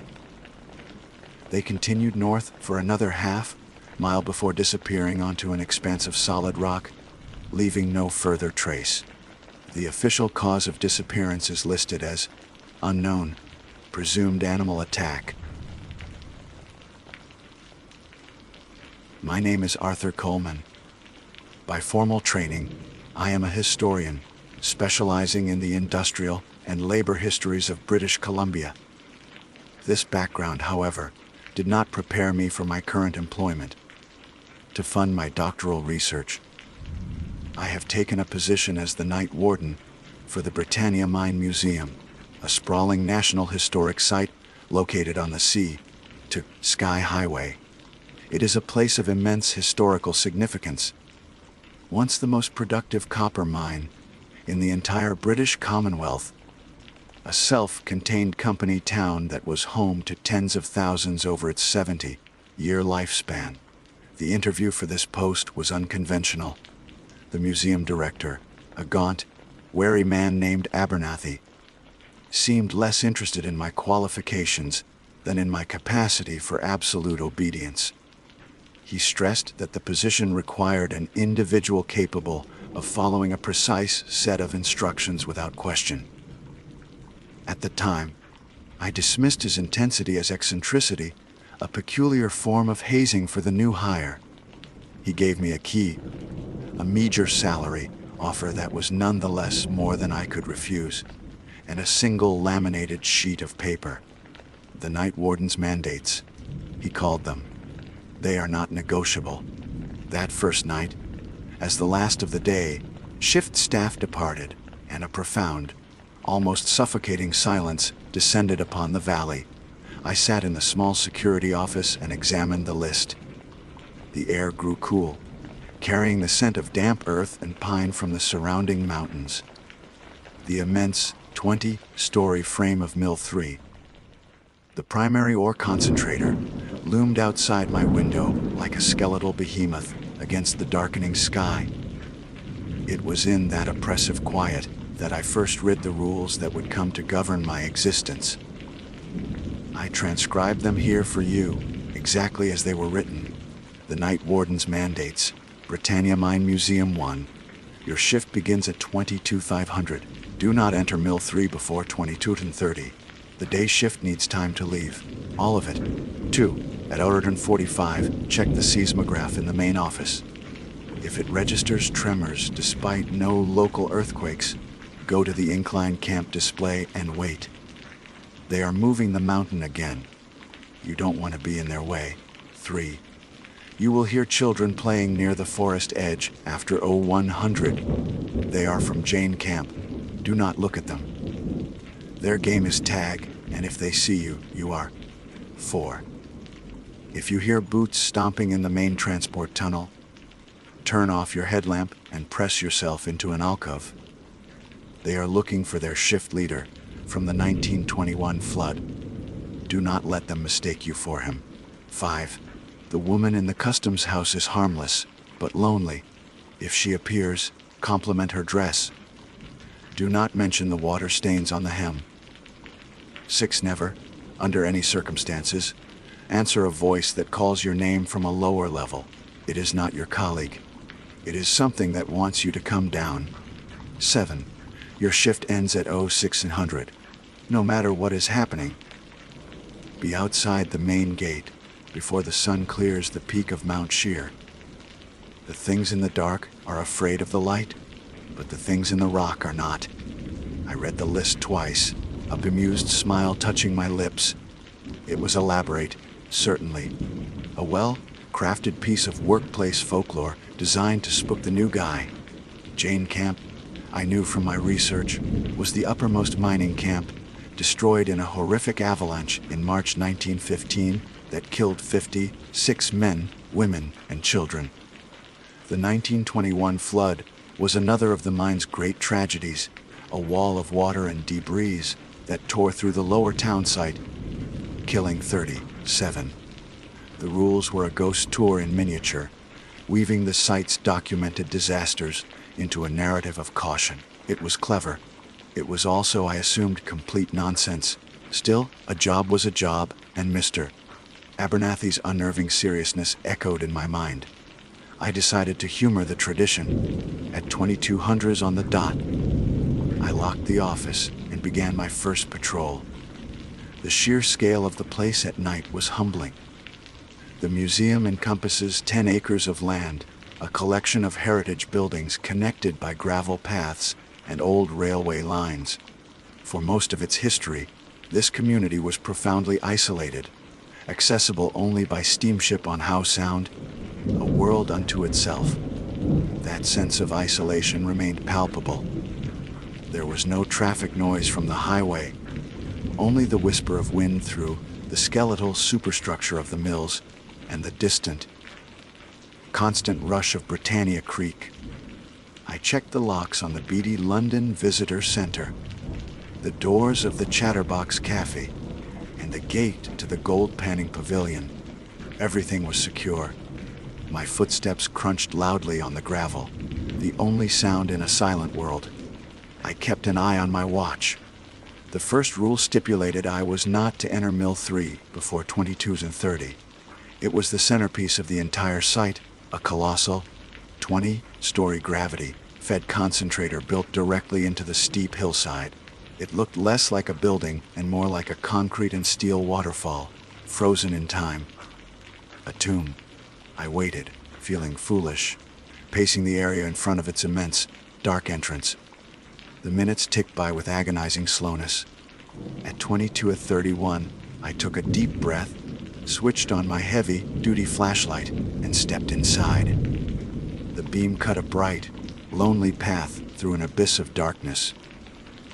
The air inside was thick and cold, heavy with the metallic scent of old machinery and something else, something like damp, disturbed earth. The acoustics were cathedral-like. Every scuff of my boot, every rustle of my jacket, echoed up into the vast, unseen heights of the structure. I followed the designated patrol route, a metal catwalk that snaked past enormous, silent rock crushers and flotation cells. It was a city of ghosts, a mechanical graveyard where the specter of industry lingered. I spent over an hour inside, my initial amusement slowly giving way to a profound sense of unease. It wasn't fear, not yet. It was the weight of the place. The weight of the 210 kilometers of tunnels, honeycombing the mountain beneath my feet, a hollowed-out labyrinth stretching from 1,100 meters up the mountain down to 650 meters below sea level. I thought of the thousands of men who had toiled in those tunnels, the cacophony of the drills, the explosions, the constant danger. Now, there was only silence, a silence that felt watchful. I completed my patrol of the upper grounds, the various outbuildings and historical displays feeling increasingly remote and lonely under the cold starlight. The night was clear, and the mountains' ringing house sound were sharp, dark silhouettes. It was beautiful and terrifyingly empty. As the clock on my phone ticked past midnight, I found myself walking back toward the main office complex. It was almost 00:45. Time to check the seismograph, as per Rule Fate 2. I scoffed at myself. I was actually following this ridiculous script. It was a list of rules. Absurd, of course. But in the crushing silence of that valley, with a mountain of hollowed-out earth beneath my feet, absurdity felt like a luxury I couldn't afford. The main office was housed in one of the preserved heritage buildings, its interior a faithful recreation of a 1950s administrative hub. The air inside was stale, smelling of old paper and varnish. My footsteps echoed on the linoleum floor as I made my way to the corner where a collection of geological instruments was displayed behind a velvet rope. Among them was the seismograph, an archaic-looking device with a drum of paper and a resting needle. It was as expected, perfectly still. I pulled out my phone, my reflection a pale, distorted mask on the dark screen. Aldo 1044, 1 minute to go. I felt a fresh wave of foolishness wash over me. I was a doctoral candidate, a man of facts and figures, standing in a museum in the middle of the night, waiting for a ghost story to come true. I checked the official provincial seismology network on my phone. No scheduled blasting. No tectonic activity reported anywhere in the region. The silence in the office was absolute, broken only by the low hum of a vintage electric clock on the wall. The second hand swept past the 12. It was 00:45. Nothing happened. The needle on the seismograph remained motionless. The clock hummed. The silence held. I let out a breath I hadn't realized I was holding, a short, sharp laugh escaping with it. Of course. What had I expected? I had let the oppressive atmosphere of this place, this giant, hollowed-out mountain, get the better of me. I was about to turn and leave when a faint scratching sound reached my ears. It was the needle. It was dragging across the paper. I stared, my heart suddenly hammering against my ribs. It wasn't a violent swing, but a slow, deliberate tremor. A deep, rhythmic pulse that vibrated up from the floor, through the soles of my boots, and into my bones. It was a low, frequency thrumming, more felt than heard, like a giant lung slowly inhaling somewhere deep within the earth. The needle traced a steady, undulating line on the paper drum. My hands shook as I refreshed the government website. Still nothing. No earthquakes. This was localized. It was happening right here, right under my feet. They are moving the mountain again. You don't want to be in their way. Rule Fei 2 was no longer a quirky piece of folklore. It was an instruction, a vital, terrifying instruction. I had to get to the incline camp display. I burst out of the office, the night air feeling shockingly cold against my flushed skin. I didn't run. Panic felt like a luxury that would attract attention. But my pace was urgent, my heavy work boots crunching frantically on the gravel path. The incline camp display was on the other side of the main plaza, an outdoor exhibit recreating one of the camps that had clung to the mountainside, serviced by a steep railway. The thrumming intensified as I crossed the open ground. It was a sound that seemed to bypass my ears and resonate directly in my skull. A grinding, groaning protest from the very bedrock of the valley. I could feel the immense weight of the mountain above me, the 10 kilometers of empty tunnels like a network of hollow bones in a sleeping giant that was beginning to stir. I imagined the rock faces deep underground, scraping against each other, shifting by millimeters that translated into this earth, shaking vibration on the surface. I reached the display, a mock-up of a miner's shack next to a section of steep track. As per the rule, I just had to wait. I huddled close to the wooden wall of the shack, making myself as small as possible, my eyes scanning the colossal, shadowed form of Mill 3. The structure groaned, its steel frame contracting and expanding with the vibrations, the sound like the slow, pained sigh of a dying beast. The ground beneath me was vibrating so intensely now that it was hard to stand still. It felt like being on the deck of a massive ship in a heavy sea. I didn't see anything. There was no grand spectacle, no collapsing rock faces or visible phenomena. It was worse. It was the raw, unseen power of it. The chillingly methodical sound of something of impossible size and strength rearranging the very foundations of the world around me. It lasted for what felt like an eternity, but the clock on my phone showed it was only 3 minutes. Then, as slowly as it began, the thrumming subsided. The vibrations faded, the groaning of the mill ceased, and the profound, suffocating silence of the valley rushed back in to fill the void. I remained frozen for a full minute after it stopped, my body trembling uncontrollably. My academic curiosity had evaporated, replaced by a primal, gut-wrenching fear.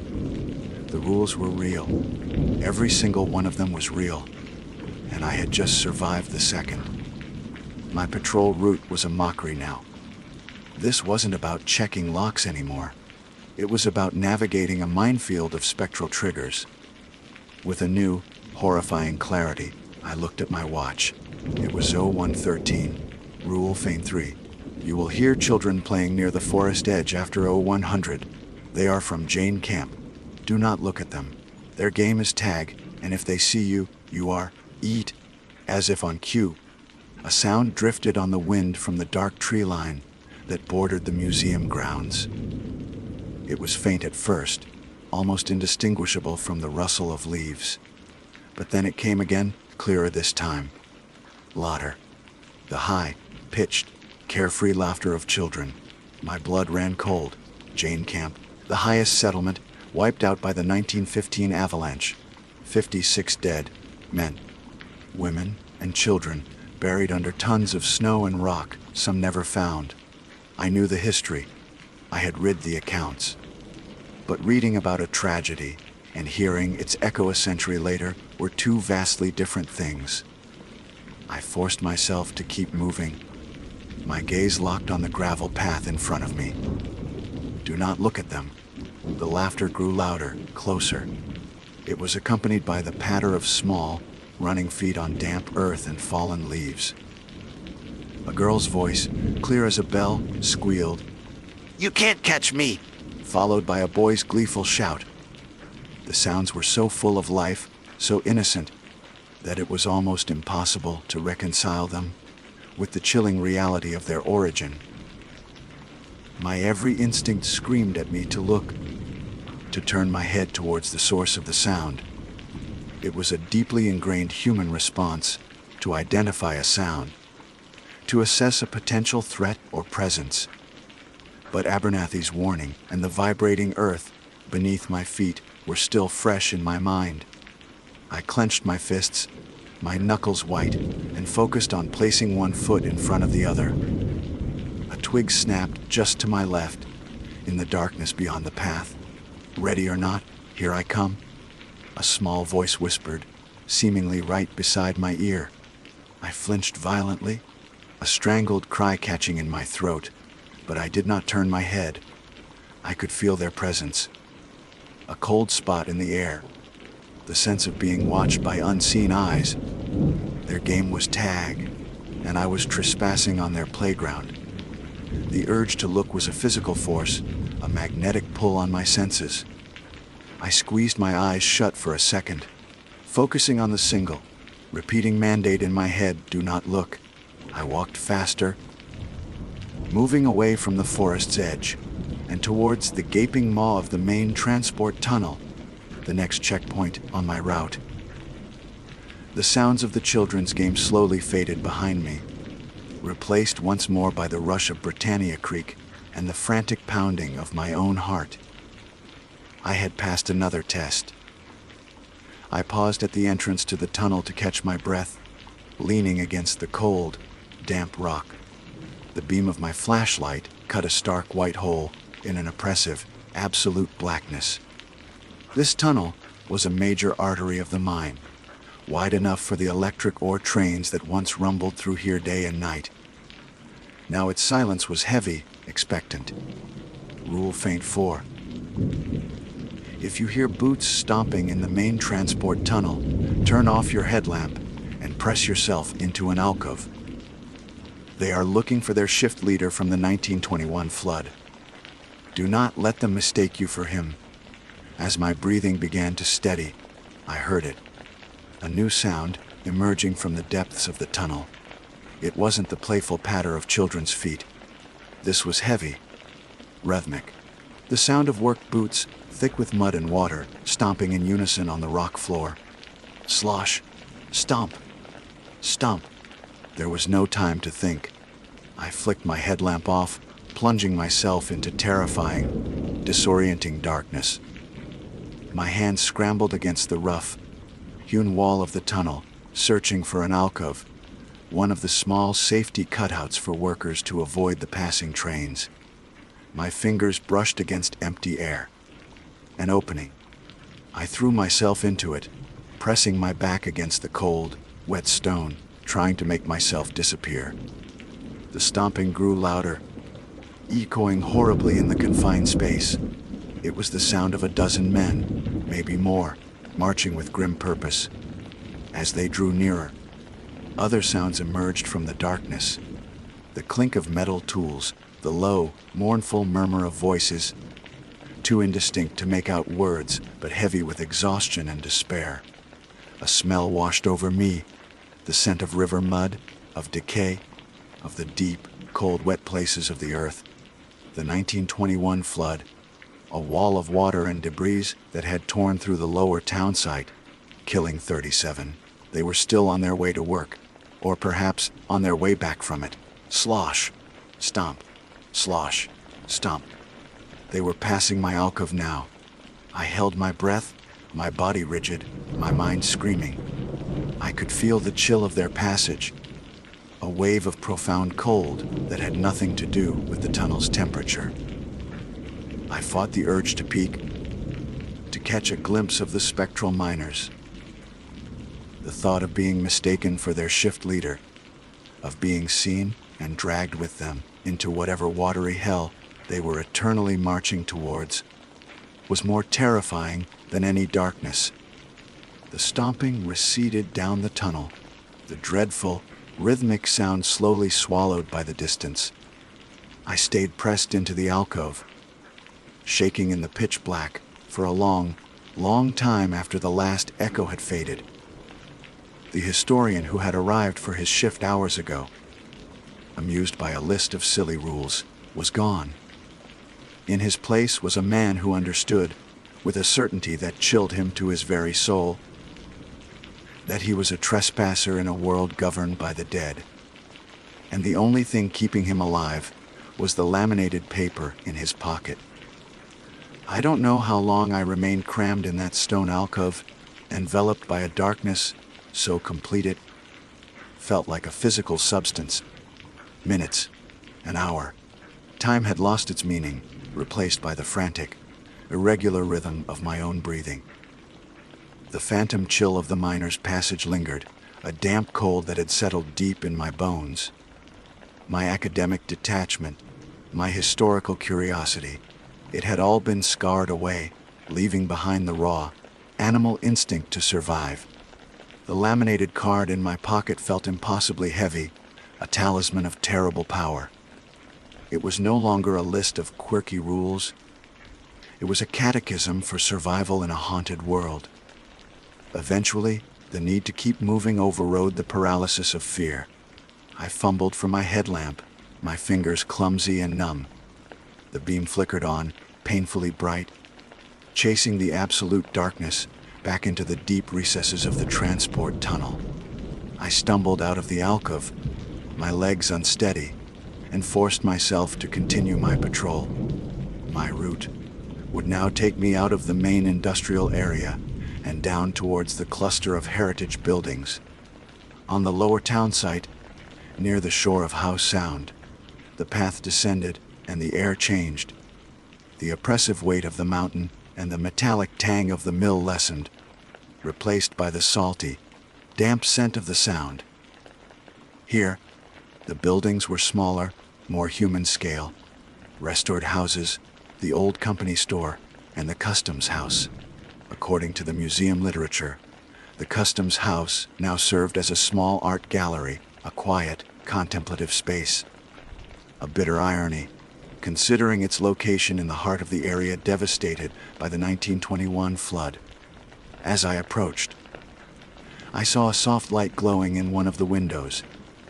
It wasn't the harsh, electric light of a security lamp, but a warm, flickering luminescence like that of an oil lamp. My heart seized. I knew what this meant. Rule 85. The woman in the customs house is harmless, but lonely. If she appears, compliment her dress. Do not mention the water stains on the hem. Harmless. The word seemed absurd in this place.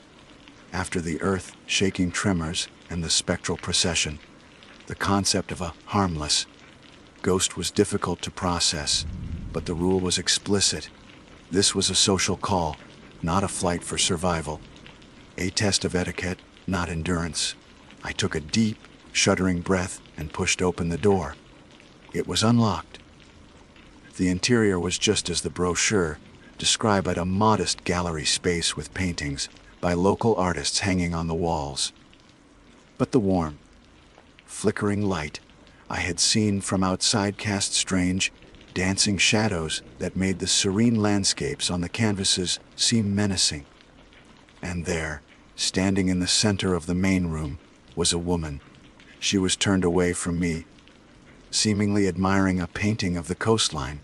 She was tall and slender, her hair pinned up in an elegant, old-fashioned style. She wore a long, dark skirt and a high, collared blouse, the kind of attire one might see in photographs from the early 1920s. She was perfectly still, her posture radiating a profound and timeless melancholy. I cleared my throat, the sound unnaturally loud in the silent room. "Excuse me," I managed, my voice a dry rasp. She turned, slowly. Her face was pale and beautiful, but her eyes held a sorrow so deep it was like looking into a well. She didn't seem surprised to see me. She simply looked at me, her gaze distant, as if seeing through me to a time long past. I remembered the rule. My eyes flickered down to her dress. It was a beautiful garment, made of a rich, dark fabric. And there, just as the rule had warned, was the stain. A dark, irregular watermark creeping up the hem of her skirt, as if she had been wading through a flood. It was faint, but undeniable. "Do not mention the water stains on the hem. I just wanted to say," I stammered, forcing my gaze back up to her face, "that is a very beautiful dress." For a moment, she remained silent, her sorrowful eyes fixed on mine. Then, a faint, sad smile touched her lips. It was a smile of heartbreaking loneliness, a fleeting moment of connection in an eternity of solitude. She didn't speak a word. She simply inclined her head in a gesture of quiet acknowledgement, a ghost of gratitude. And then she faded. She didn't vanish in a flash, but dissolved like smoke, the warm lamplight fading with her, until I was left standing alone in the cold, dark gallery, the only light coming from my own headlamp. I backed out of the customs house, my heart aching with a strange mix of terror and pity. Harmless, yes. But her loneliness was a palpable force, an emotional residue that clung to the air like the scent of rain. The rest of the lower patrol passed in a blur of dread. Every shadow seemed to hold a shape. Every gust of wind sounded like a whisper. I was constantly checking my watch, the numbers glowing with malevolent significance. The night was wearing on, but dawn still felt a lifetime away. I found myself near the base of Mill 3 again, near a grated opening that led down into one of the deeper, sub-level pump houses. The air wafting up from it was cold and smelled of deep earth and stagnant water. The mine extended hundreds of meters below sea level here, a lightless, flooded labyrinth kept at bay only by the constant work of modern pumps. That's when I heard it. "Arthur." The voice was faint, echoing up from the grated opening. It was a man's voice, and it sounded familiar. It sounded like Mr. Abernathy. I froze, my light fixed on the grate. "Hello," I almost called back, the word forming on my lips before I caught myself. My mind raced, trying to find a rational explanation. Had he come back for some reason? Was he checking on me? "Arthur, is that you? I seem to have had a bit of a fall down here. I think my leg is broken." The voice was strained, full of pain, but it was unmistakably Abernathy's voice. A wave of concern washed over me, momentarily eclipsing my fear. He was my employer. He was hurt. I took a step towards the grate, ready to call down, to promise help was on the way.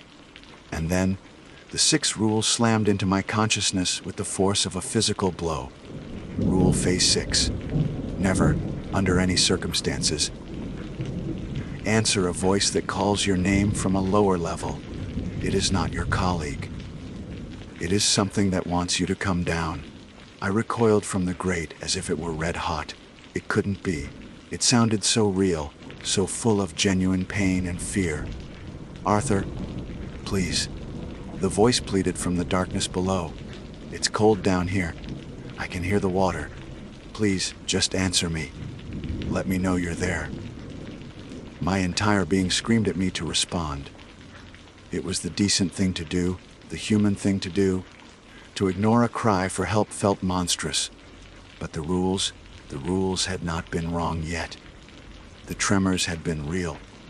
The children had been real. The miners and the lonely woman had been real. I stood there, paralyzed by a terrible conflict. My humanity versus the stark, insane logic that had kept me alive this far. "I know you're up there," the voice said, its tone shifting. The note of pain was still there, but it was underpinned by something else now. A sly, knowing cadence. "I can hear you breathing. Just one word, Arthur. That's all I need. Just say my name." The blood drained from my face. This wasn't a plea for help. It was a negotiation. An incantation. It wanted permission. Like a vampire at a threshold, it needed to be invited in. My name, my voice, was the key. I squeezed my eyes shut and turned my back on the grate. I clamped my hands over my ears, but I could still hear it. "Hey, Art, you are." The voice was no longer Abernathy's. It was a deep, guttural roar that echoed up from the bowels of the earth, a sound of pure, ancient malice. It was the sound of something that had been trapped in the dark and the deep for a very long time, and it was hungry. I ran. I scrambled away from the grate, away from that terrible, promising sound, my breath coming in ragged sobs. I didn't stop until I was on the far side of the plaza, my back pressed against the cold steel of the massive, retired haulage truck that sat near the museum entrance. The roaring from the grate had faded, replaced again by the steady rush of the creek. But I knew it was still there, waiting, listening. I looked at my watch, 05:42. The sky to the east, over the peak of Mount Sheer, was beginning to soften from pitch black to a deep, bruised purple. Dawn was coming, and with it the final rule, Rule Phase 7, your shift ends at Euro 6000. No matter what is happening, be outside the main gate before the sun clears the peak of Mount Sheer. The things in the dark are afraid of the light, but the things in the rock are not. 18 minutes. I had 18 minutes to get from where I was, through the main gate, and off the property. It should have been plenty of time. But as I looked across the haunted grounds of the Britannia mine, at the skeletal frame of the mill and the dark mouths of the tunnels, I had the distinct feeling that the entire place was now aware of me. I had survived the night. I had followed the rules. But the mine wasn't done with me yet. The final test was about to begin. The cold steel of the massive Wabco haulage truck was a solid, reassuring presence against my back, an anchor in a world that had dissolved into spectral threats and predatory whispers. My gaze was fixed on the eastern sky, where the jagged silhouette of Mount Sheer was now sharply defined against a sky bleeding from black to a deep, bruised indigo. My phone's screen glowed with a terrible finale at 05:43, 17 minutes. Rule Phase 7, your shift ends at 0600. No matter what is happening, be outside the main gate before the sun clears the peak of Mount Sheer. The things in the dark are afraid of the light, but the things in the rock are not. The final rule. It wasn't a warning about a specific entity, but a deadline. A race against the dawn itself.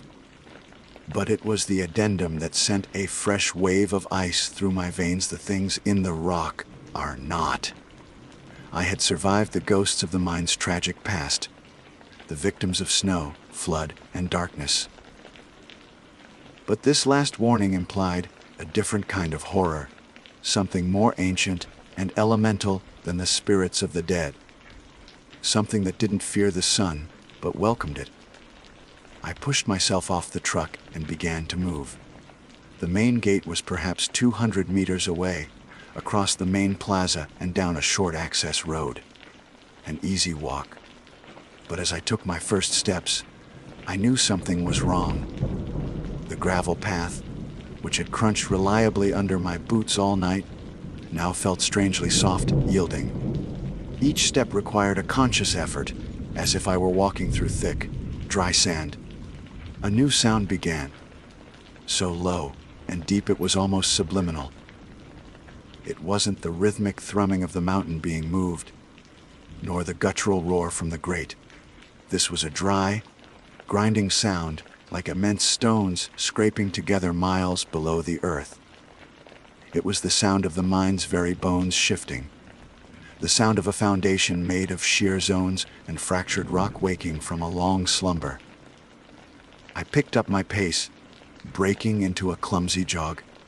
The air was still and cold, but the grinding grew louder, resonating in my teeth and the hollows of my chest.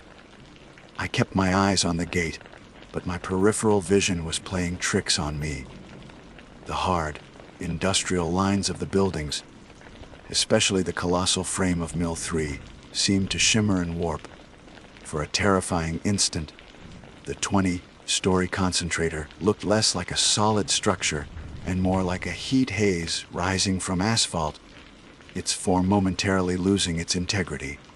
I blinked, shaking my head, attributing it to exhaustion and adrenaline. But the feeling didn't go away. The world was becoming unstable. The sky was brighter now, a palette of pale gray and faint orange. I risked a glance up at the mountain, and then I saw it. A single, brilliant star of light flared into existence on the highest, most jagged point of Mount Shear's peak. The first ray of sun. The moment the light touched the stone, the grinding sound intensified tenfold, becoming a deafening roar that filled the valley. The ground beneath my feet gave a violent lurch, not a tremor, but a sickening, twisting motion, and I fell hard to one knee. The gravel bit into my skin. The things in the rock were awake. Panic, raw and absolute, took hold. I scrambled back to my feet and ran. This was no longer a jog. It was a desperate, panicked sprint for my life. The gate, which had seemed so close, now looked impossibly distant. The very ground seemed to conspire against me. The path felt steeper, the gravel like a grasping tide pulling at my ankles. I could feel the attention of the mountain on me, a vast geological malevolence. It wasn't personal. It was the reflexive, predatory instinct of something ancient and vast, and I was a foreign body on its skin that needed to be crushed. I could see the details of the gate now, the heavy iron bars, the thick chain and padlock I had to open. My lungs burned. My legs were screaming. The grinding sound was everywhere, a physical pressure against my eardrums. I imagined the 10 kilometers of tunnels beneath me constricting, the rock faces pressing in, the entire mountain squeezing like a fist. I reached the gate, my hands shaking so violently I could barely fit the key into the lock. The metal was vibrating, humming with the deep, resonant power of the rock. The chain rattled against the bars as I fumbled with it. Behind me, the roar of the grinding stone reached a crescendo. I didn't dare look back. The lock clicked open. I tore the chain free and shoved the heavy gate, which screamed in protest on its hinges. I threw myself through the opening, stumbling, falling onto the cool, solid asphalt of the public road outside. I was out. I lay there on the ground, gasping, my body trembling, as the sun's golden light finally spilled over the peak of Mount Shear, bathing the entire valley in the clean, sharp light of a new day. And as the light washed over the mine, the grinding stopped, abruptly. The silence that followed was absolute, profound, and somehow more terrifying than the noise it replaced. It was the silence of a predator that had missed its chance and had settled back into a patient, stony slumber. After a minute that felt like an hour, I pushed myself into a sitting position and looked back through the open gate. Everything looked normal. The heritage buildings were bathed in the gentle morning sun. The great, white edifice of Mill 3 stood silent and still against the bluing sky. It was just a museum, a national historic site. But then I saw it. For a single, horrifying heartbeat, the entire concrete face of the 20-story mill seemed to ripple. Like a reflection in disturbed water, its solid form lost all cohesion, wavering as if it were made of liquid stone. Then, just as quickly, it snapped back into sharp, solid focus. The ground just inside the gate settled with a soft whoosh, and a puff of dust, ancient and fine, rose into the still air. I scrambled backwards, away from the gate, my mind reeling. The things in the dark were the echoes of human tragedy. But the things in the rock, they were the mountain itself. And they were hungry. I sat by the side of the road for a long time, watching as the first few cars of the morning commuters began to speed past on the sea to Sky Highway. The world was waking up, oblivious to the ancient, predatory systems that operated just beyond a simple iron gate. I pulled the laminated card from my pocket. It was crumpled and stained with sweat and dirt, but the 7 rules were still legible. They were the only reason I was alive. Any sane person would quit. They would get in their car, drive away, and never look back. They would sacrifice their doctoral research, their funding, their academic career for the simple, precious gift of not having to face that again. But as I sat there, the terror slowly began to recede, replaced by a chilling, obsessive curiosity. I was a historian, and I had just stumbled upon a history that was not written in any book, a living history that unfolded every single night. The mine had secrets, terrible and profound, and I had the key, not just to the gate, but to surviving them. I folded the laminated card carefully and put it back in my pocket. I would be back tonight, and every night after. The fear was a cold, hard knot in my stomach, but the pull of the unknown was stronger. My name is Arthur Coleman, and I work nights at the Britannia mine. The rules are the only reason I'm alive, and tonight my shift begins at 2200. My name is Elias Vance. This document serves as a personal record, a deposition of fact against the encroaching fog. I am, or was, a specialist in a very particular field. For 12 years, I served as a corrections officer in the United States military, culminating in a tour at a high security detention facility that does not officially exist. There, I learned that control is a science and silence is a weapon. But I also learned about the weight of certain actions, the kind that leave a residue on the soul. This residue, a quiet but persistent corrosion, is what clinicians now label moral injury. It is a wound not of the body, but of one's own ethical foundation, a betrayal of the self that leaves you hollowed out, seeking an escape not from the world, but from your own memory.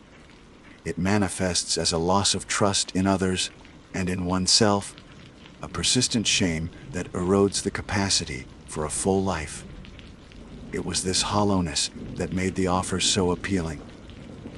The contract was presented by a man in a featureless suit in a sterile government office that smelled of nothing. The pay was astronomical, the terms indefinite. The location was described only as a long-term containment and research initiative, operating under the Stone code word, a designation I later learned was reserved for the deepest of black sites. The work required my specific skill set, the ability to enforce protocol under extreme psychological pressure, and, most importantly, the discipline to exist in absolute isolation. The psychological challenges of such work, including burnout and anxiety, were things I believed I had already mastered. I saw it as a penance, a place where the silence might finally drown out the echoes of my past. I signed without hesitation, believing I was choosing solitude. I was wrong. I was choosing the labyrinth. The journey to the facility was a masterclass in psychological conditioning. It began with a flight on an unmarked jet to a private terminal at the edge of Las Vegas. From there, a black Suburban with tinted windows drove me north. away from the neon glow and into the heart of the Nevada desert. The landscape is a character in this story, an active participant in the isolation it enforces. Nevada is a state defined by the Basin and Range Province, a relentless series of north, south mountain ranges separated by arid, endorheic valleys, closed basins from which no river flows to the sea. It is a topography of entrapment. As we drove deeper into the federally controlled lands of the Nevada National Security Site, NNSS, the world outside the window became a canvas of brutalist nature. The NSS is a place steeped in secrecy, a vast expanse of desert and mountain where the government conducted 28 underground nuclear tests from 1951 to 1992. It is a wounded land, pockmarked with subsidence craters, and contaminated with the ghosts of the Cold War, a perfect place to hide things that must never be found.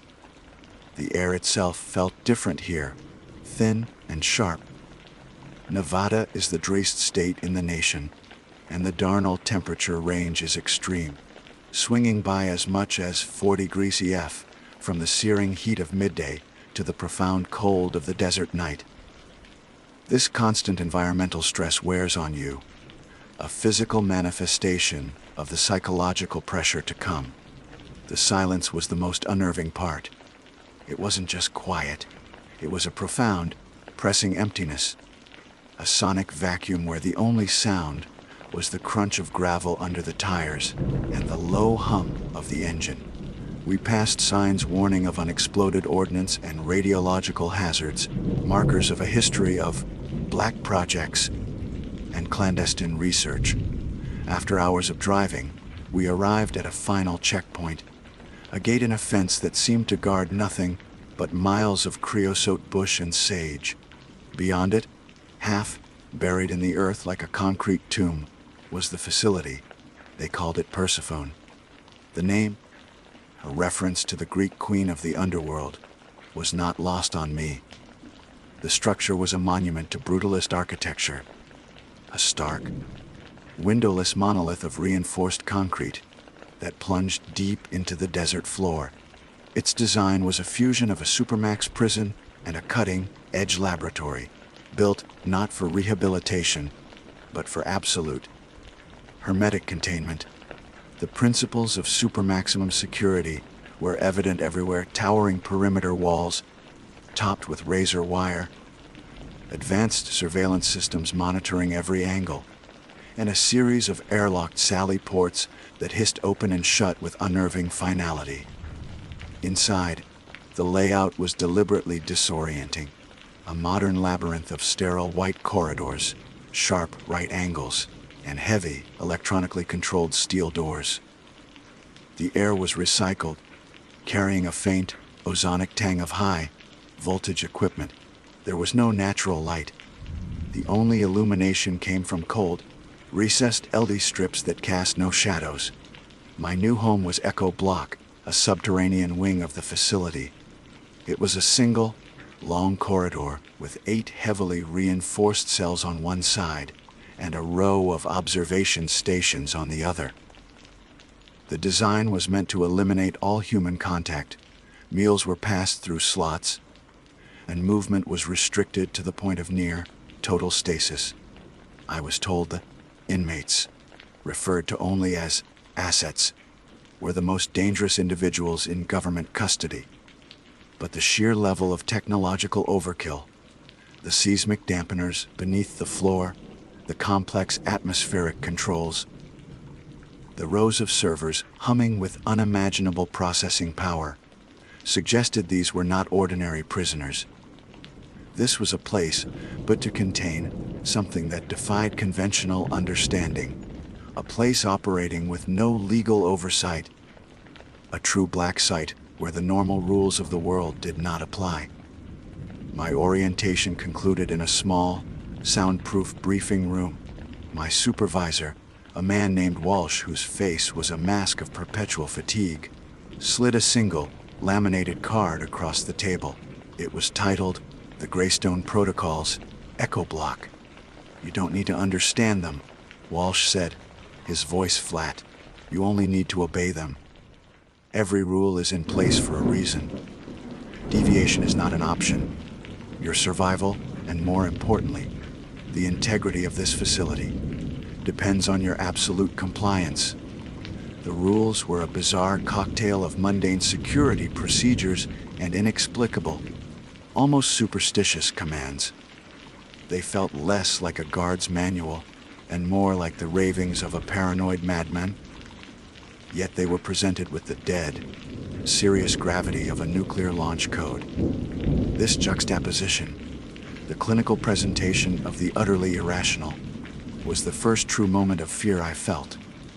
It was the cold, creeping realization that I had stepped into a reality governed by a logic I could not comprehend. The Greystone Protocols, Echo Block 1, maintain absolute silence during blue light cycles, 2200 6000. Sound carries in ways you do not understand. 2. Ignore any sounds resembling infant cries or whispers originating from the central ventilation shaft. They are an auditory lure. 3. At 03:13 a.m., all visual monitors will switch to infrared for precisely 90 seconds. Do not look directly at the primary monitor, E7, during this time. Observe only peripherally. Direct observation is a form of engagement. 4. If a flicker of yellow light is observed in cell E4, log it as a bioluminescent event, and do not approach the cell door for the remainder of your shift. 5. Never allow your reflection to be fully and clearly visible in the observation glass of any occupied cell. Stand at an angle or partially obscure your face. 6. If the air light above the primary communications panel turns blue, proceed immediately to the designated safe room via the secondary access corridor. Do not wait for confirmation. Do not use the main hallway. 7. Do not speak your name or the names of other personnel over the internal comms system. Use only designated call signs. Names have weight. 8. Under no circumstances cross the solid red line painted on the floor before cell E7.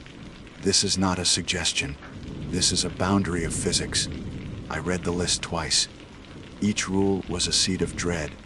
Rule 2 was a chilling echo of the Paiute legends of water babies, mythical spirits said to inhabit the lakes of this very region, luring people to their doom with the sound of crying infants. Rule 4's mention of bioluminescence brought to mind the strange, self-illuminating creatures of the deep ocean, things that use light to hunt or communicate in total darkness. The rules about sound and names felt connected to something ancient, a pre-scientific understanding of the world. Research into archaeoacoustics has shown that specific sound frequencies can induce feelings of fear or awe, and that ancient ritual sites were often built in places with unique sonic properties.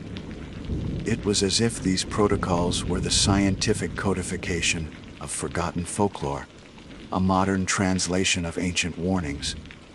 The myths weren't stories, they were field reports, and I was the new man on watch. My first shift in Echo Block was an 8-hour immersion in sensory deprivation. The silence was the first thing that worked its way under my skin. It wasn't the quiet of an empty house. It was an engineered, pressurized void. The recycled air, scrubbed of all scent, hummed at a frequency just below conscious hearing, a low thrum you felt in your teeth. The only other sounds were the soft electronic chime of a system cycling, the whisper of my own uniform, and the frantic thumping of my own heart. This kind of extreme isolation is a known neurotoxin. It's not just a matter of loneliness, it's a physical assault on the brain.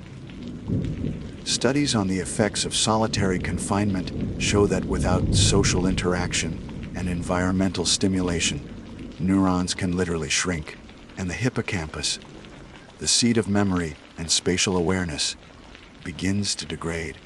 I could feel it happening. My thoughts grew loud and circular, my focus drifting. The long, white, featureless corridor seemed to stretch and contract. I was becoming an unreliable witness to my own reality, a classic symptom for a narrator whose perception is being warped by trauma and fear. I sat at the primary console, a bank of monitors displaying the sterile interiors of cells E1 through E8.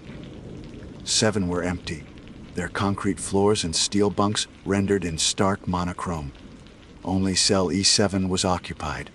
The camera feed for E7 was different.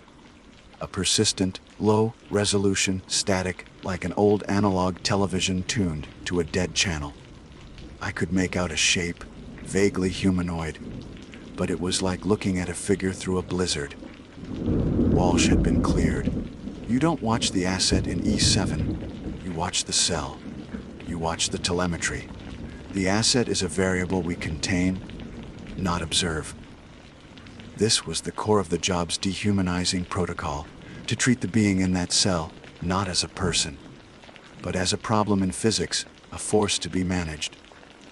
It was a way of thinking designed to prevent the very moral injury I was trying to escape, yet it felt like a new kind of violation. The first few hours passed in a state of vigilant boredom. I logged temperature fluctuations, atmospheric pressure shifts, and power grid variances, mundane tasks in a place that felt anything but. Then, the clock on the main display ticked to 030121. I felt a surge of adrenaline, my eyes drawn to the laminated card of rules I'd propped against the console. Rule 3 at 0300 TAM. All visual monitors will switch to infrared for precisely 90 seconds.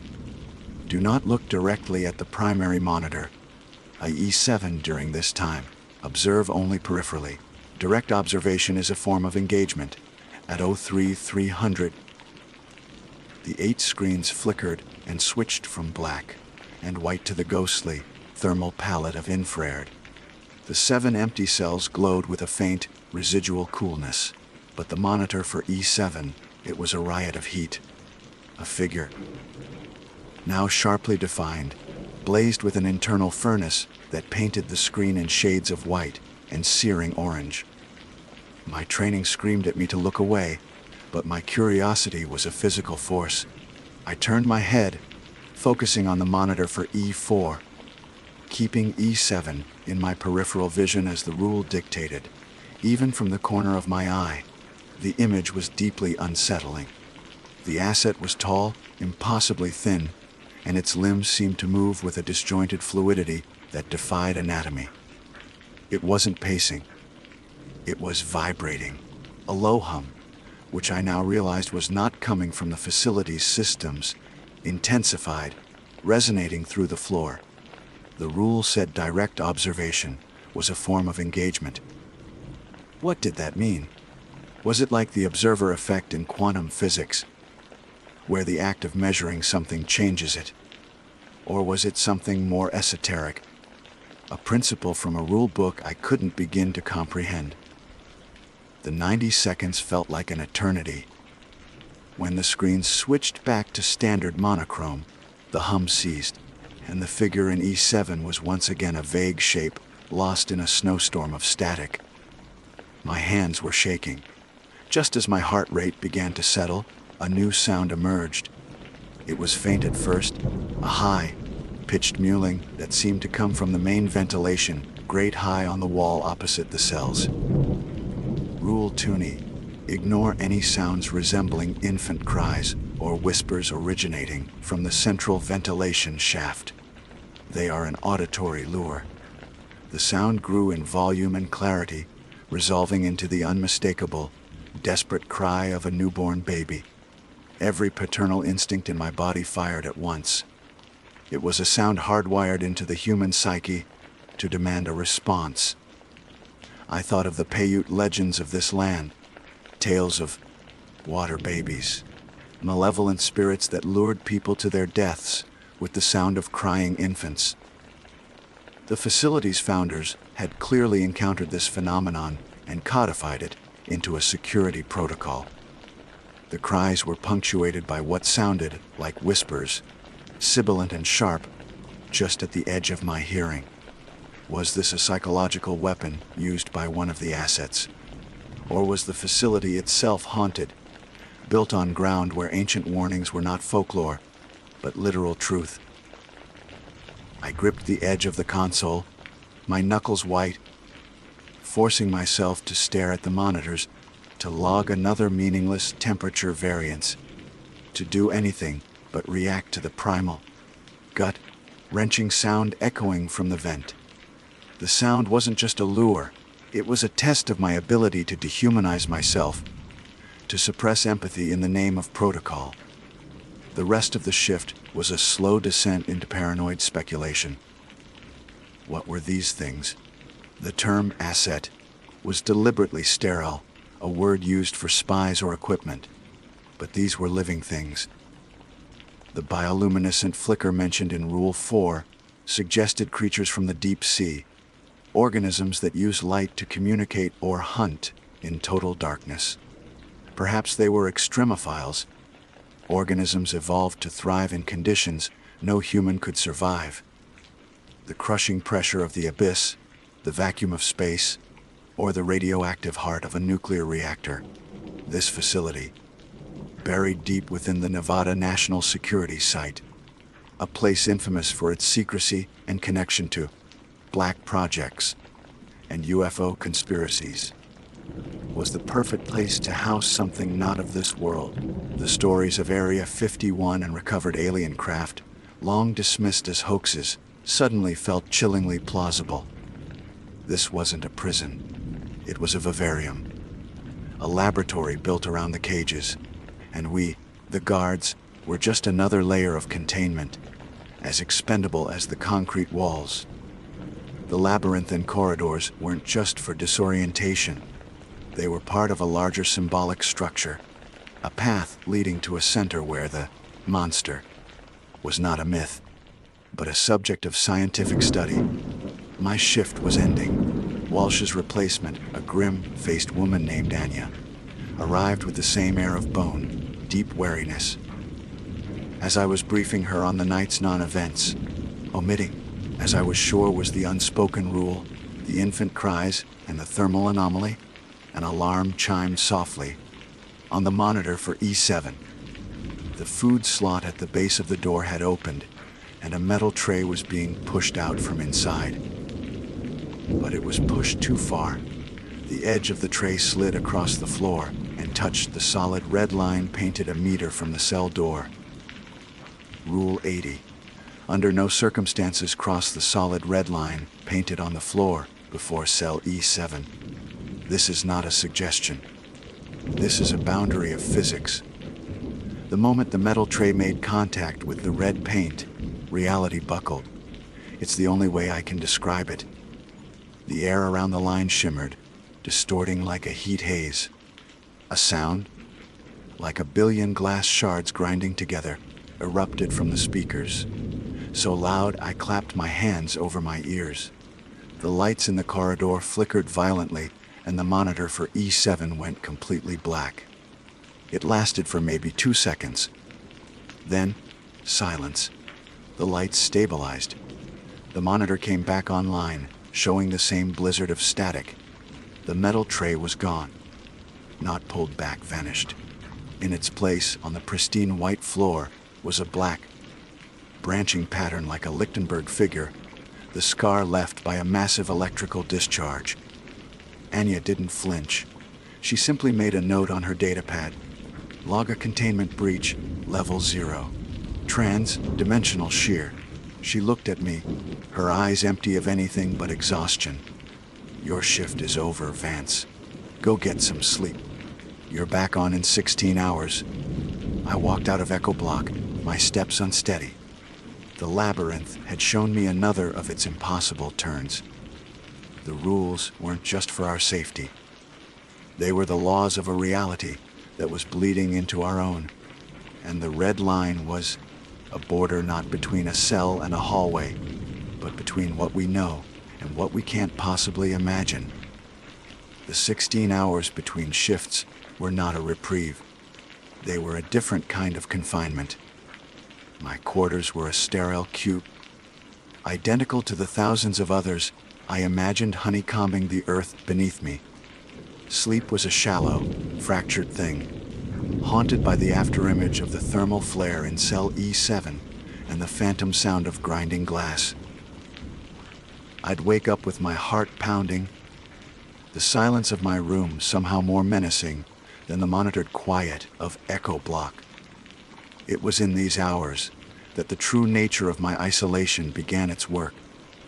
The human brain is not built for this kind of sensory and social vacuum. Without external stimuli, without the complex dance of social interaction, the mind turns inward and begins to feed on itself.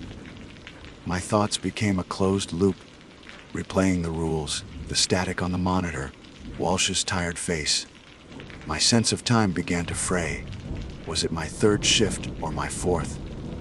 The lack of sunlight, the constant, recycled air, the monotonous architecture. It was all designed to unmoor me from the world, to make the facility my only reality. This erosion of self was familiar. It was the same hollowing I'd felt after my military service, the signature of moral injury. That wound is a betrayal of one's own moral compass, a sense of profound shame for things done or witnessed. Here, in Persephone, the process was being refined into a science. The rules, the isolation, the deliberate dehumanization of the assets. It was all part of a protocol designed to strip away your identity, to make you a component of the machine. You weren't a person, you were called Sign Echo 7. You didn't have a name, because names have weight Rule 7. You didn't have a reflection, because reflections are a form of identity, as Rule 5.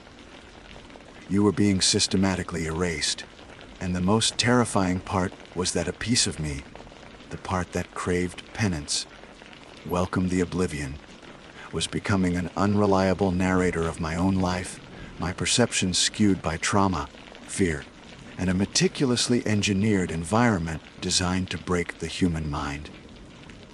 My next shift began with a terse handover from Anya. She mentioned a minor seismic flutter near E4, but said nothing more. The words hung in the air as I settled into the console chair. The first few hours were a study in manufactured normalcy. I logged the usual data points, the rhythmic pulse of the facility's life support. Then, a flicker of motion on the monitor for cell E4 caught my eye. It wasn't movement, it was light. Rule 40, if a flicker of yellow light is observed in cell E4, log it as a bioluminescent event, and do not approach the cell door for the remainder of your shift. It started as a single, soft point of yellow light, like a distant firefly, but it didn't blink out. It grew, expanding into a complex, shifting pattern of lines and whorls. It was organic, intricate, and utterly alien. It resembled the strange, beautiful light produced by creatures of the abyssal plane, a form of communication evolved for a world of absolute darkness. The light pulsed with a slow, hypnotic rhythm, casting strange, dancing shadows in the empty cell. I typed bioluminescent event E4 0299 into the log, my fingers stiff. The rule was clear: log it and stay away. But the light was mesmerizing. It felt like a language, a message being broadcast from a place beyond human comprehension. Was this an extremophile, an organism adapted to survive in some impossible environment, now housed in this concrete box? The thought was both terrifying and exhilarating. Drawn by the silent, luminous display, I stood up and walked slowly toward the observation windows, my steps muffled by the sound-dampening floor. I kept my distance from E7, the red line a stark reminder of a boundary I had no desire to test again. I stopped before the window of E4. The light inside was even more vibrant up close, a swirling galaxy of gold. And then I made the mistake. Lost in the hypnotic display, I leaned forward, my face aligning perfectly with the center of the reinforced glass. For a split second, I saw my own reflection, clear and sharp against the glowing patterns within the cell. Rule 5A. Never allow your reflection to be fully and clearly visible in the observation glass of any occupied cell. Stand at an angle or partially obscure your face. In the instant my reflection became whole, the man in the glass, the other me, smiled. It wasn't my smile. It was wide, predatory, and utterly devoid of humanity. His eyes, my eyes, were black pits of ancient cold. Then, behind my reflection, another shape resolved out of the swirling light. It was tall and emaciated, its limbs too long, its form indistinct, but radiating a palpable malevolence. It reached out a long, skeletal hand and placed it on my reflection's shoulder. The me in the glass didn't flinch. He just kept smiling that terrible, knowing smile. I recoiled, stumbling backward, my heart hammering against my ribs. I scrambled back to the console, my breath catching in my throat. I glanced at the monitor for E4. The light was gone. The cell was empty, stark, and silent. There was no record of what I'd seen, no anomaly in the telemetry. It was a ghost in my own machine, a hallucination born of stress and isolation, or something far, far worse. I was seeing things that weren't there. Or perhaps, seeing things that were, through a crack in the wall of my own sanity. I was still trying to steady my breathing when a new light appeared, this one on the communications panel above the monitors. A single, round indicator, previously dark, was now glowing with a calm, steady, impossible blue. Rule 6. If the on-air light above the primary communications panel turns blue, proceed immediately to the designated safe room via the secondary access corridor. Do not wait for confirmation. Do not use the main hallway. Panic, cold, and absolute seized me. There was no alarm, no klaxon, just that silent, blue light. Do not wait for confirmation. I pushed back from the console and ran, not down the main, brightly lit corridor, but toward a small, unmarked door at the far end of the observation stations. Do not use the main hallway. The door opened into a narrow, unlit service tunnel. The air was cold and smelled of damp concrete and ozone. I pulled out my standard issue flashlight, its beam cutting a weak circle in the oppressive darkness. This was the labyrinth made real, the disorienting architecture designed not just to confuse, but to test. The corridor twisted in sharp, illogical angles, a physical manifestation of the facility's warped reality. I could hear something behind me, a faint, wet, dragging sound. I didn't dare look back. I just ran, my footsteps echoing in the tight space. After what felt like an eternity of blind turns, I saw it, a heavy steel door with a single word stenciled in white bastion. I threw my weight against it, and it swung inward, revealing a small, windowless room. I stumbled inside and sealed the heavy door behind me, the locking mechanism engaging with a deafening series of clicks. The room was empty save for a single metal bench bolted to the floor and a small ventilation grate in the ceiling. I was safe. But safe from what? The silence in the bastion was different. It was absolute. The low hum of the facility was gone. There was nothing. I sat on the bench, my flashlight beam trembling on the opposite wall. And on that wall, almost invisible, were scratches. Dozens of them. Tally marks, carved into the concrete by a desperate, trembling hand. I counted them. There were hundreds. Underneath them, someone had scratched a single, frantic question. Maoish amdao unwind am. Time ceased to have meaning in the absolute silence of the bastion. The only sound was the frantic, wet rasp of my own breathing and the frantic thumping of my pulse in my ears. The air was dead and cold, stripped of even the low, omnipresent hum of the facility's life support. It was a true sensory vacuum, the kind of profound isolation known to physically damage the brain, shrinking the very neurons responsible for memory and orientation.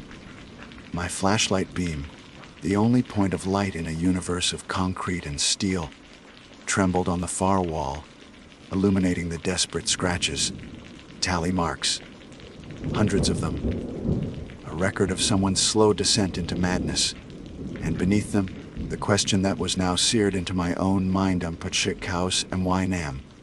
I finally understood Rule 7. Do not speak your name or the names of other personnel over the internal comms system. Names have weight. This wasn't a piece of operational security to prevent eavesdropping. It was a law of physics for this place, as fundamental as the red line before cell E7. It was a principle rooted in the oldest human traditions, the belief that a name is not just a label, but an anchor, a handle, a point of connection to the soul. The man who carved this question hadn't been asking for information. He was screaming a warning. He had let something know his name, and in doing so, had given it power over him. The rules weren't just a list of procedures. They were a litany of survival, a codification of horrors discovered through trial and, undoubtedly, fatal error. The entire apparatus of Persephone, the isolation, the sterile corridors, the numbered call signs, was a system of enforced dehumanization, designed not just to control the assets, but to make the guards invisible to them. To survive here, you had to become a ghost, a non-entity. You had to erase yourself before something else did it for you. I don't know how long I sat there, huddled on the metal bench. An hour. 3. Eventually, a small green light on the door's internal lock blinked on. The all clear. I unsealed the heavy door and stepped back into the service corridor, the familiar, low hum of the facility rushing back in like a physical presence. The main hallway of Echo Block was pristine, silent, exactly as I had left it. There was no sign of disturbance, no lingering scent of ozone, no trace of whatever had triggered the silent, blue alarm. I checked the shift log on the main console. No anomalies recorded, no system alerts. According to the official record, the last few hours had been utterly uneventful. It was a perfect, seamless denial of my reality. A technique that makes you the most unreliable narrator of all. The one who is telling the truth that no one, not even the world around you, will acknowledge. My shift ended in a haze of exhaustion and dread. As I was heading for the exit, I saw Walsh leaning against a wall in the main artery corridor, his face illuminated by the cold glow of a status screen. He looked like a man who hadn't slept in a decade. On impulse, I broke my own unspoken rule of silent compliance. "Walsh," I said, my voice hoarse. The blue light. What was it? He didn't look at me at first. His eyes were fixed on the screen. "You followed the protocol. That's all that matters." "The man before me," I pressed, the words tumbling out. "The one who was on this shift. The one who carved the tally marks in the bastion. What happened to him?" Walsh finally turned to look at me, and for the first time, I saw a flicker of something beyond fatigue in his eyes. It was a deep, resonant grief. "He got careless," Walsh said, his voice barely a whisper. "He started to think of the asset in E7 as a person. He started talking to it. He used his name. He thought if he could understand it, he could connect with it." Walsh took a step closer, his voice dropping even lower. "That blue light isn't a physical alarm, Vance. It's not a containment breach. It's a resonance alarm. It means something in here is trying to broadcast on a frequency we don't understand. It's reaching out, and it uses whatever it can find as an antenna. Names, memories, guilt." He paused, the silence stretching between us. "The man before you gave it an antenna. He gave it his name. He gave it a way to see him." I walked back to my quarters, Walsh's words echoing in the sterile hallways. The facility wasn't just a prison. It was a shield. a dam holding back a flood of something that wasn't merely hostile, but cognitively toxic. The assets weren't just creatures. They were concepts, living ideas that could infect a mind as surely as a virus could infect a cell. The labyrinth wasn't the building's disorienting layout. It was a metaphor for the journey into the self, a path of individuation. But here, the path was inverted. The goal wasn't to find your center, to become whole. The goal was to dismantle yourself, to shed every piece of your identity, your name, your reflection, your past, until you were nothing but a function, a pair of eyes watching a screen, too smooth and empty for the resonance to find a purchase. This was the true, ultimate moral injury of Persephone. It wasn't about what you were forced to do to others, but what you were forced to do to yourself. To survive, you had to systematically kill your own soul, to become the very hollow man I had been running from. The irony was a physical weight, a crushing pressure in my chest. I had come to this place seeking penance for the ghosts of my past, only to find myself in a place that fed on them. My next shift felt different. I was no longer just a guard following a set of bizarre rules. I was a monk performing a sacred, terrifying rite. I was a firewall, consciously blanking my mind, focusing only on the telemetry, the numbers, the data streams. I was nothing. A ghost in the machine. I sat at the console, my eyes scanning the bank of monitors. E1, empty. E2, empty. I cycled through them, a mindless, repetitive task. Then I came to E7. The screen was the same blizzard of low, resolution static it had always been. But my perception had changed. I wasn't just seeing random noise anymore. I was seeing the ghost of a signal within it. A pattern. An intelligence. Direct observation is a form of engagement. The words echoed in my mind. The asset in E7 wasn't just contained. It was listening. It was always listening. It was sifting through the electromagnetic noise of the facility, searching for a signal, for a mind to latch onto. It had found one in my predecessor, and now, I realized with a surge of ice, cold terror, it had found another in me. It had been listening to the echoes of my thoughts, the ghosts of my moral injury, the memories I had tried to bury in this desert tomb. The static on the monitor for E7 wavered, the random noise seeming to coalesce. For a single, impossible second, the image resolved with perfect clarity. It was not the face of a monster, not some alien creature. It was the face of a young man from a dusty village half a world away, a face from a memory I had replayed 1,000 times in my darkest hours. A face that was the source of the wound on my soul, and he was smiling. It was the same wide, predatory, knowing smile I had seen on my own reflection in the glass of cell E4. The internal comm speaker, silent for my entire tenure, crackled. It wasn't a voice. It was a sound. The specific, unique chime of a wind, up toy soldier I had given my younger brother decades ago. A sound no one else in this facility could possibly know. The sound played for 3 seconds, then stopped. The silence that followed was absolute, and into that silence, a single word was spoken. It was my own voice, perfectly replicated, but devoid of all life, all warmth. It was the voice of a ghost. Elias,